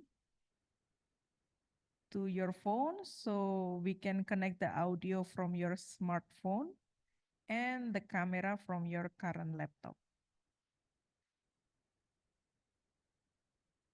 Can I log out and back? Yes, of course. Also, we can use this session to take a break, everyone. You can have Zuhur praying because it's already azan in here in Jakarta time, while waiting for Dr. Ismail to come back, probably 2 to 3 minutes in our Zoom session. Well, this is also sustainability context or commitment that we have to be agile, because sometimes a technical thing or difficulties also happen during a presentation, and being agile or during flexible during the formal time also one of sustainability approach commitment. So yeah, we will have a break a little while our speaker come back to the other device.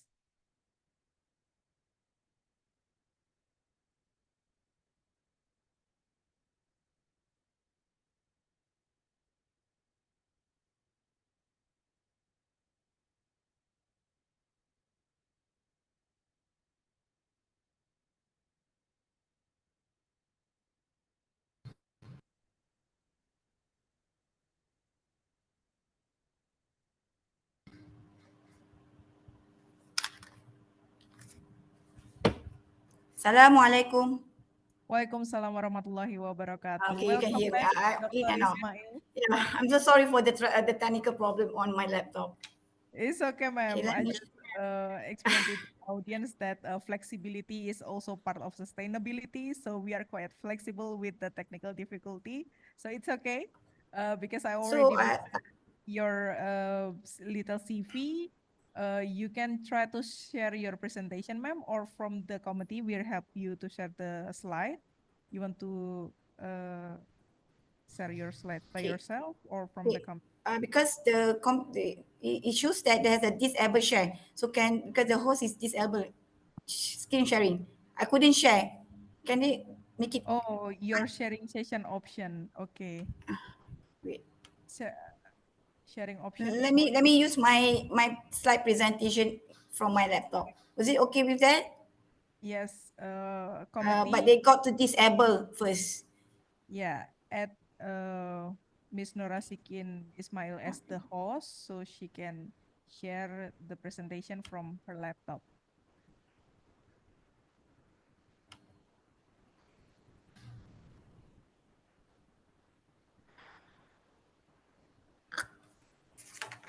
Okay, you can try share screen option, ma'am. Okay. The green button. Okay. This one.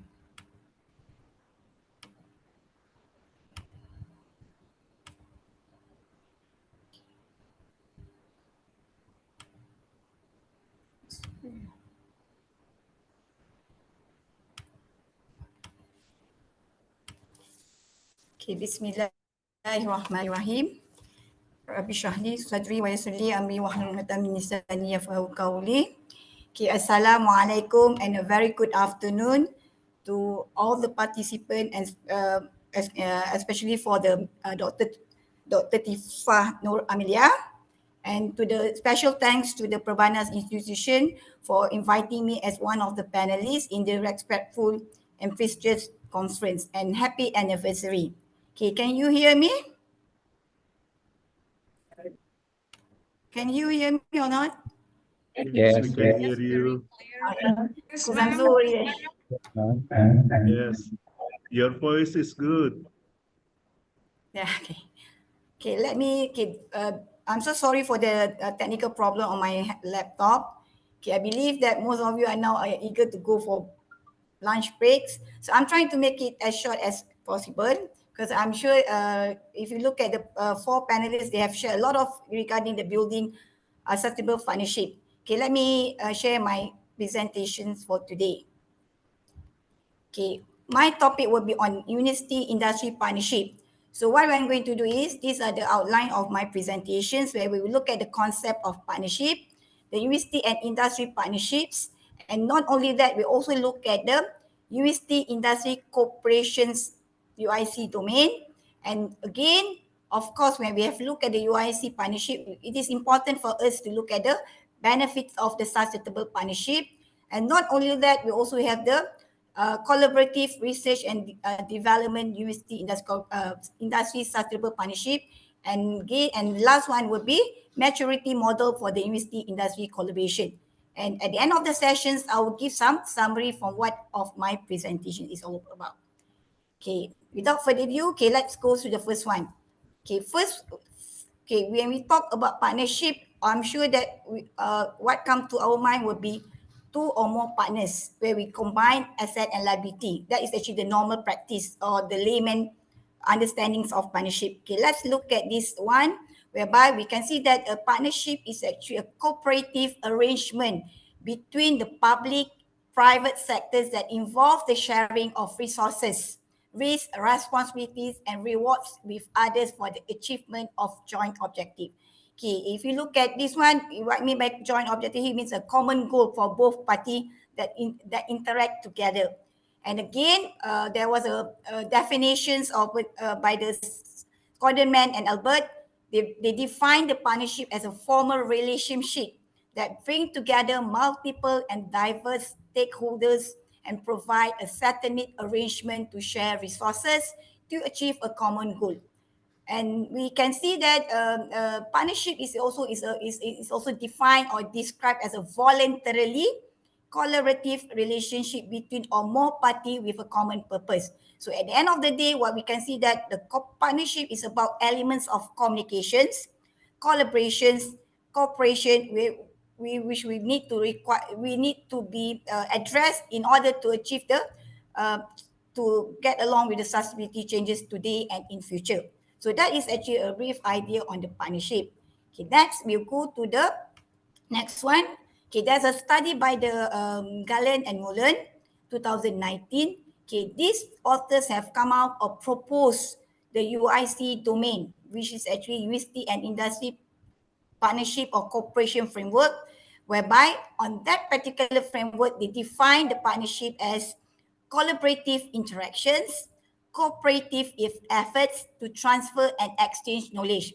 So which means that here there are there will be a bilateral sharing of knowledge. And not only that, we also have the sharing of the technology or other properties between university and academic manager and a member of any public or private external organization.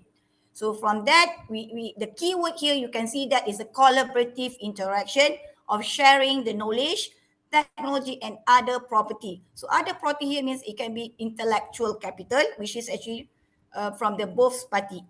And then not only that, when we look at the cross-sector partnership that involve university play a vital role in the accelerating the growth of global partnership for this SDG by creating a synergy. And by the end of the day, it will advance towards addressing the development challenges. So this is actually some idea what is UIC is all about. So when we say UIC here, we are talking about university and industry collaboration. And I believe that Perbanas also is actually an institution that is actually being supported with many banking sectors. Okay. Okay, let's move to the next slide. Okay, the next slide is actually talking about the domain that I mentioned just now, that coming from the framework. So basically, there was a study by one author, Planton and Fernandez. They conducted a systematic literature review, SLR, okay, whereby they have come out with a initial stage was 68 papers was being selected from the 2000 until 2022. And from that 60, only 40 of the final papers are being utilized from their studies. So what they have found here is actually they have highlighted 4 aspects regarding the university mission, which is actually education, research, valorization, which is actually talking about the commercializations of the research product in terms of the patents, and the societal. So these are actually the 4 aspects that the studies are looking at, where they have come out on this. And not only that, from the 4 aspects, they have come out with the 9 domain, which is actually for each of the category that mentioned earlier. Okay, let's look at the first one, education. Okay, from the education missions. So what they have identified here, there are 3 domains here that is actually important, which is actually joint curriculum design and delivery. Okay, what I mean by here is actually we are actually inviting the industry is actually to have a cooperative project work regarding the work-based learning. And not only that, they are going to have a planned experience in business for students, whereby we also have we will invite from the industry people to guide our students regarding on the entrepreneurship.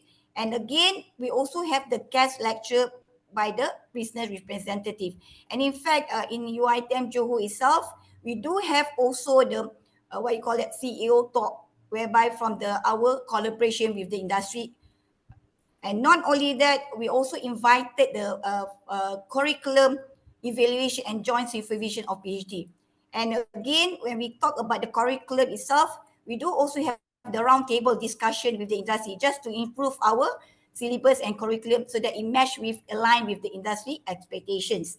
Okay, that is in terms of the joint curriculum. And the second one is regarding on the lifelong learning. Okay, still under educations, what we're going to have here is we're going to have a provision of adult educations where we have a distant and open learning. So this is actually is trying to have the continuing education for business as well as the training. So it's not only the students go to the to get some knowledge, but the trainers, I mean the business partners, or the industry people also come to us and give some training, and it will be a sharing ideas on both sides. So that is on the lifelong learning. And then we also have the student mobility, which is talking about the university placement, university to the business regarding the placement, where it's about student internship, which is actually, I remember we do have we have some collaboration with Prabanas, where that 10 of our students from UITM have gone through the flight to the Jakarta to have some internship over there.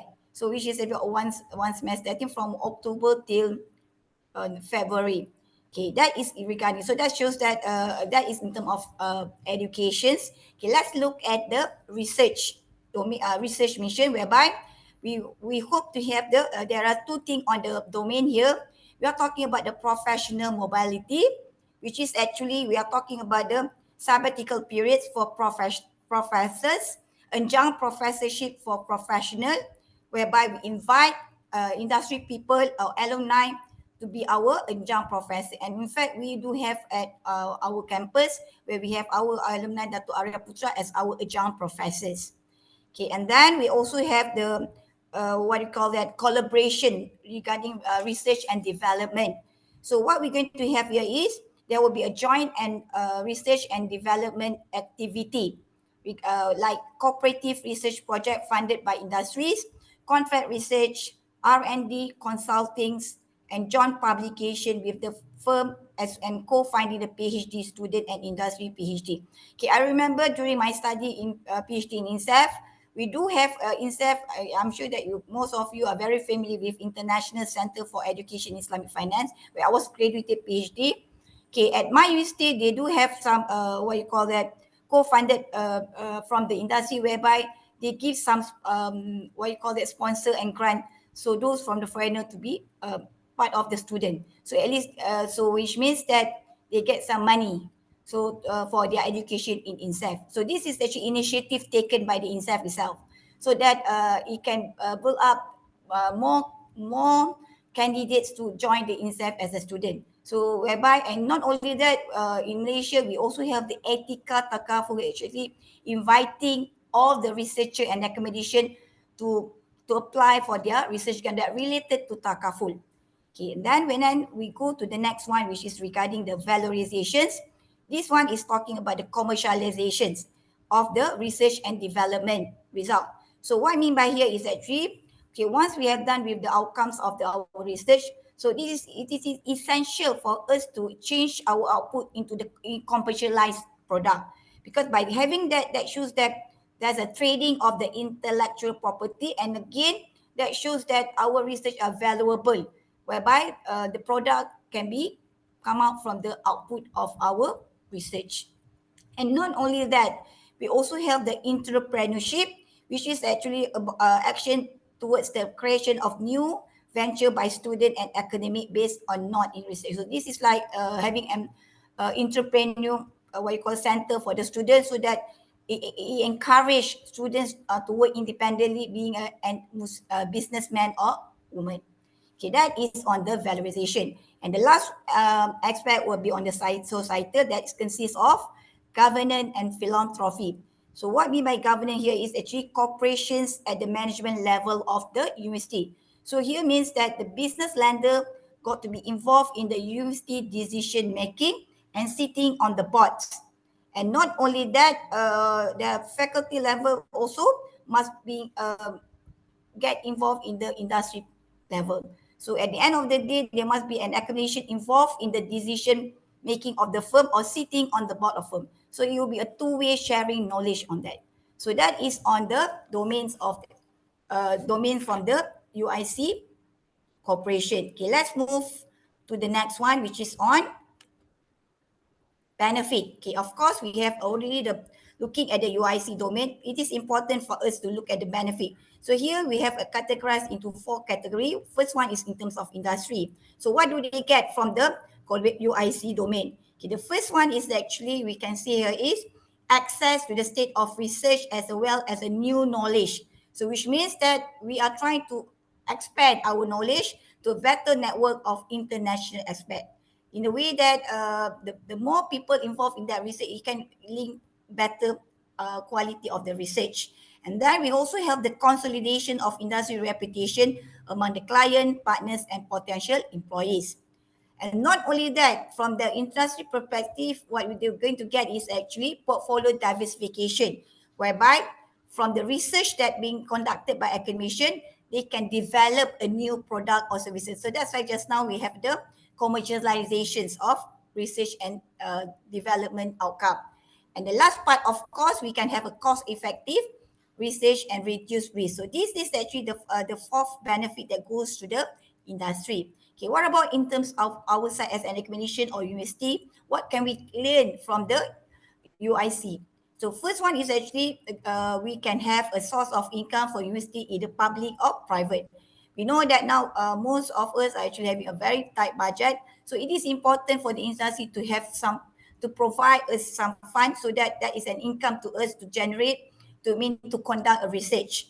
And not only that, we also have the reorientations of the university research or development agenda in order to be aligned with the industry needs and uncovering knowledge gaps.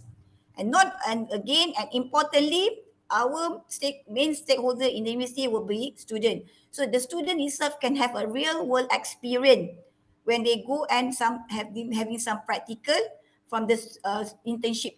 And from that, they can also increase their soft skills, knowledge, and experience. And the last benefit that goes to university will be increase the capacity for the scientific productions and improvement of academic capability. So this is looking from the university. But not only that, we also have another two party, which is actually university and industry. This is a both party, where what we can see here is the benefit increase in the qualified employment through the direct recruitment of university qualified graduate and improving the quality recruitment. So that's why it is important when the student goes for the internship from the company industry that they've been attached to. So at the same time, that can give better chance in terms of the recruitment on the side of student and employability. And not only that, there will be an acquisitions of fund to hire a researcher, purchase cutting edge equipment. So here it means that when you have some collaboration, at the end of the day, where you can see that it could be that the company also are hiring you as a academician, as a researcher, or doing some consultation works for them. And the last one will be learning to or continuous professional development with more qualified company staff and researcher. So this is actually on the industry and society, industry and university. Okay, and the last part, of course, not to forget society, that is actually community, whereby we can see here increase the value in the labor market or employability of student. And we know already employability issue is a very critical and challenging right now. So that's why it is important for the university to have some collaboration with the industry, so that by once our students graduated, they can get a job. And the last benefit that goes to the society will be regional and local economic development through direct and indirect increase of productions of added values of goods and services, and at the same time export orientation of local company. So from this, these are all the benefits that the university and industry can gain from the UIC collaborations. Okay, let's move to the next one. Okay, from the SLR just now, okay, what they have because they have identified. So there's from their studies, it shows that the collaborative research and development is the highest number of benefit in all available UIC. Okay, why is it? Because why is it become a number? Because we can see that when the university collaborate the research and development with industry, again they got some input benefit in the form of you are giving more the industry can utilize the outcomes of the research. So that is actually that shows how the collaborative research can be a number one of benefit. And we know also that the collaborative research and development is a domain that can promote more sustainable and long-term partnership. So that is actually emphasize the collaborative research and development as the main domain that lead to the more sustainable and long-term partnership. And when we look at the UIC domain just now, one of them was a governance. And we realized, and it shows that the governance is actually the lesser number of direct benefit and less measurable. Because we can see that from the government is more provide indirect benefit. And again, it shows that there's a low potential to promote sustainable long-term partnership. Because when we talk about governance, is more about the management of the corporation at the management level of the university. Okay, that's on the benefits. Okay, now we move to the next one, which is actually collaborative research and university development, university industry sustainable partnership. So as mentioned earlier, we know that the collaborative is a key cooperation domain for the university industry partnership sustainability. So we can say that a greater relationship and collaborations between university and industry is a greater sharing of knowledge and ideas, and thus will enhance, raise the quality of research. And we can see again from the collaborative research, is not only the researcher provide the output of their research, that output can also be transformed into commercializations. Okay, now we move to the next one. Again, there are a lot of study have done on the UIC, and there's one paper by Silva with the three others authors. So they have come out with the maturity model for the university industry collaboration.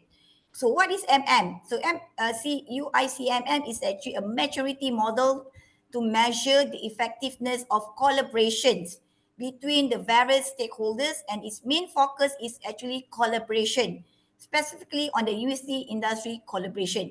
Because we can have a collaboration, but how effective is, we need to have some what you call a model, and that model is called maturity model. So what is inside in this model is actually, okay, they have proposed, okay, this author have proposed 4 level of maturity. Okay, the first one is actually talking about level 1, which is an initial one. So first one, what they're going to have is a collaboration with the external identities with an ad hoc and chaotic environment. Okay, the next level will be in terms of manage. So it's talking about the education processes according to the policy. So what we're going to have, what they not to have here at this level, the project must be employ a qualified workers who have adequate resources so that they can produce better results or control result that is more that can involve more relevant stakeholders. Okay, then the next level will be the define, which is actually talking about the process, which includes activities to monitor and control how the collaboration occurs. So this, and the last part will be optimized level, which is actually collaboration assessment, generate realistic improvement. So this one is like monitoring from the output, and you try to improve what else can be done so that it can achieve a high quality collaborative result and obtaining benefit with greater impact on the socio-economy. Okay, so that is on the MM. And not, okay, let's move to the next slide, which is actually features of the partnership for the sustainable. So this is actually to have a partnership, better partnership in moving towards the sustainable. They need to have these 3 points. Okay, what we're going to have, they got to have is engagements of the multiple perspective, which is actually you are talking about the public-private partnership as an innovative mechanism for UN SDG. And in fact, SDG 70 is actually emphasized on the partnership. And then there's a lot of study have been done on the public-private partnership. And the second one is actually talking about digitalization. And in fact, one of the panelists just now have also highlighted how important is the technology. So from the digitalization itself, tools, it can also provide the platform for online partners, resources sharing, stakeholder engagement, automations, and efficient logistics to support SDG partnership. And the last features that is considered important for the sustainable development is ability to mobilize resources. So what I mean by here is a platform for organizations and stakeholders to contribute and collect resource and leverage their collective power. So that is on terms of the features. Okay, the last slide on my presentation that I'm going to conclude will be, we can see that it shows that how important to have a partners, to have a sustainable partnership. Why? Because partnership is actually a valuable tool to derive change towards more responsible, inclusive, and sustainable growth. Good. By having this sustainable partnership, at the end of the day, you can see it will lead to more better sustainable growth in the economy. And again, we need to also need to highlight what are the success factors in building the partnership. So basically here they have three here. The first one is actually on the shared purpose understanding of the ecosystem and its stakeholder. So what I mean by here is actually we trying to have a what you call that, a compelling agenda for change led by strong champion. And not only that, the partners need to have a jointly agreed public commitment and a strategic plan. So that is for the first one. Okay, well, the second factors will be rigorous process and operational alignment. So here we need to have is effective implementation capability enabled by dedicated and well-resourced backbone supports. So here, by having a core competency partners, that can lead us a very success to to build up the partnership. And the last one will be the good governance and mutual accountability for progress. So here is actually we're talking about the participatory monitoring and independent evaluation approaches, and that facilitate the shared learning and better decisions making, in addition to ensure the transparency and accountability. So by having these three factors, we can have a build up sustainable partnership. I think that's all for my presentation.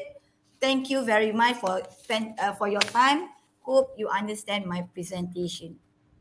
Thank you. Applause everyone for Dr. Norasikin Ismail from UITM Malaysia.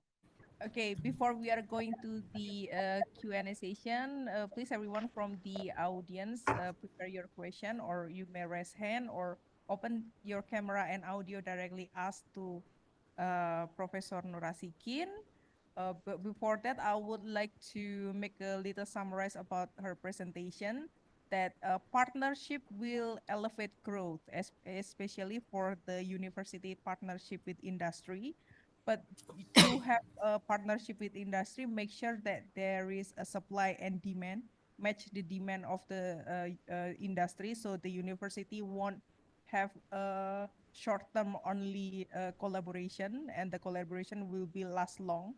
Because seen from the maturity model, if you are not committed enough to your expertise, the industry also will not absorb the employment level in the long term. If I'm not mistaken, you also stated, Ms. Norasikin. Yeah, you're right to say.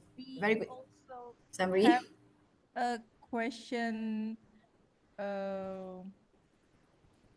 Okay, we also have a question from audience from Zoom. Miss Pernana Pitupulu, you may stay in Bahasa Indonesia, and I think Sure. You sure with me? also will understand. I can understand a little bit on Indonesian, not having a problem on that. Yeah. Thank you. Because I do have a Indonesian friends. Can I? Yeah, Ibu. Yes, Okay. ma'am. Tadi you mentioned about valorization. What is that mean? One of the four. Oh, commercial valorization, is it? Yeah. Is it valorization? So that is talking about the commercializations. And then what I ask is, how can an accountant, I'm accountant, accountant can contribute on that area for valorization? Okay, as I also an accountant. accounting student, so I do have a degree on accounting. Because when you talk about accounting itself, we are talking about the financial statement, double entry, right? Am I right, Ibu Berna? Yeah. So now you are trying to see how is it the commercializations. I mean, from that angle of accounting. Okay, we know that we also have the accounting information system, right? Am I right? We have accounting Yes. information. So what you can do is actually, if the researchers can develop a very good output on the information that can boost on the accounting, so that particular thing can be sell it to or collaborate with the big firms so that to improve the quality of their work. So I believe that way, in that way, because you know that when being an auditor, we are very tedious. You have to do one. So maybe on the perspective of the researcher, like as a academician, why not we come up with the very programming or system that cater to minimize the works of the auditors. So on that way, we as a researcher, we come out with the we conduct the studies. So at the end of the day, our output we can sell it or collaborate with the industry, commercialize that. So valuation means that you commercialize, because nowadays you can see that most of the research is only once you done finish, but there was no it will be a contribute in terms of enhance the literature. But what about in terms of industry who have contribute the money? Of course they need to see the output be in terms of on their perspective. But on our perspective, we are more on like we get the money from them, and then what we do is we conduct our research, we publish paper. But from their side, they need to have something that being beneficial. So that's why the commercializations of the output from the research is very, very important. So that means by the valorization. And as mentioned earlier, so maybe you can, the accounting lecture can come up with a very good system that cater for the auditors. And we know that being an auditor is a very tedious work. You know, you have to do one by one, because I was an accounting student, but now I'm a lecturer at finance. So you mean the end of the valorization can be commercialization. Commercializations of the research products. On the research, okay. That's the meaning of that. But there is a commercialization of the output into the real practice of the industries. Okay. That's a new term in my mind. In a way that you can have also the intellectual, because when we have our output, we need to have a patents. Have you heard on the patents? Patents property.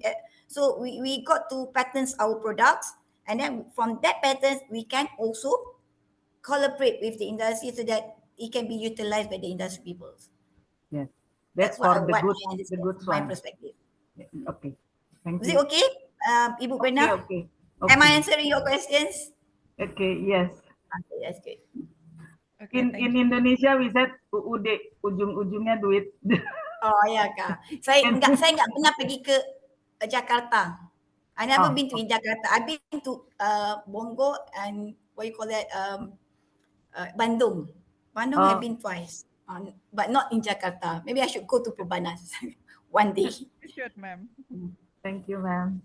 Okay, thank you, Miss Berna. And I think that's correct. In the end of the day, there will be financial support challenge that we need to commercialize the patent or business of university.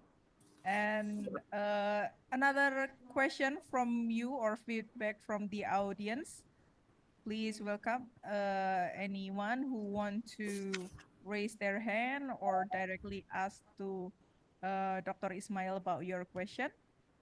You can ask directly or, okay, I will read the private chat in Bahasa Indonesia. I will try to translate it. In every university, there is a generation gap from the senior to junior that have a quite large scale on the age. So their contribution will be differ from the senior and so as well as the junior. Do you have experience or in UITM experience? Can you share with us how to make them all to participate in university partnership so we can elevate everyone in contribution on partnership to reach sustainability? So this one is regarding senior and junior gap. Am I right, Dr. Age gap in your organization. Okay. I've been in UITM nearly 22 years. since 2002. So I be categorized as a senior, I will say that, being attached to UiTM Johor. So I've been a junior, early stage of joining, and now I'm a senior. So what I can see here is that when more people are coming to UiTM as a new lecturers, where most of them come with doctor. So what you can see here is that it's good to have a doctor at a young age, because they are very energetic, aggressive in terms of participate all the university activities. So I do believe that, but as a senior, we cannot say that there is a kind of, or not good to having a junior, because but then is a complement each other. So there's a senior in terms of experience, but the new lecture is in terms of energy, in terms of physical are there, because they are very, like being a 22, you being quite long, you know everything. So but lacking in terms of the junior is actually experience, the knowledge of what's happening. So I believe that in UiTM we actually complement each other. So because we have some project by our rector regarding all the any things on the activities regarding rector or you got incentive. So they are actually the one actually participate a lot. So we as a senior might be a one of the advisors for that. So so far as I with UiTM, I don't see any what you call that, gaps between senior and junior. Is how you deal with that. Because as a senior, you got to be you got to be mesra alam lah. You tak boleh lah juga ada your own set. And also as a junior, you cannot have what you call that ego, because you come up with you join UiTM you. So not say that most of them are very friendly and very cooperative, because in my team because I'm a coordinator of DBA. So if you're talking about the gap, I do have a lecturer that's on my team. DBA is actually from the junior lecturers, and I have no problem in terms of asking them the task regarding the MQA documentations. They are very supportive, they are very hardworking. They are very good in helping me. So I also, this is how we treat. So to me, it shouldn't be a problem in terms of gap. So we are actually complement each other. I hope I answer on that. Yes, very inspiring answer. So we are work together, hand in hand. Everyone do their part. Regarding of age, it's matter of experience.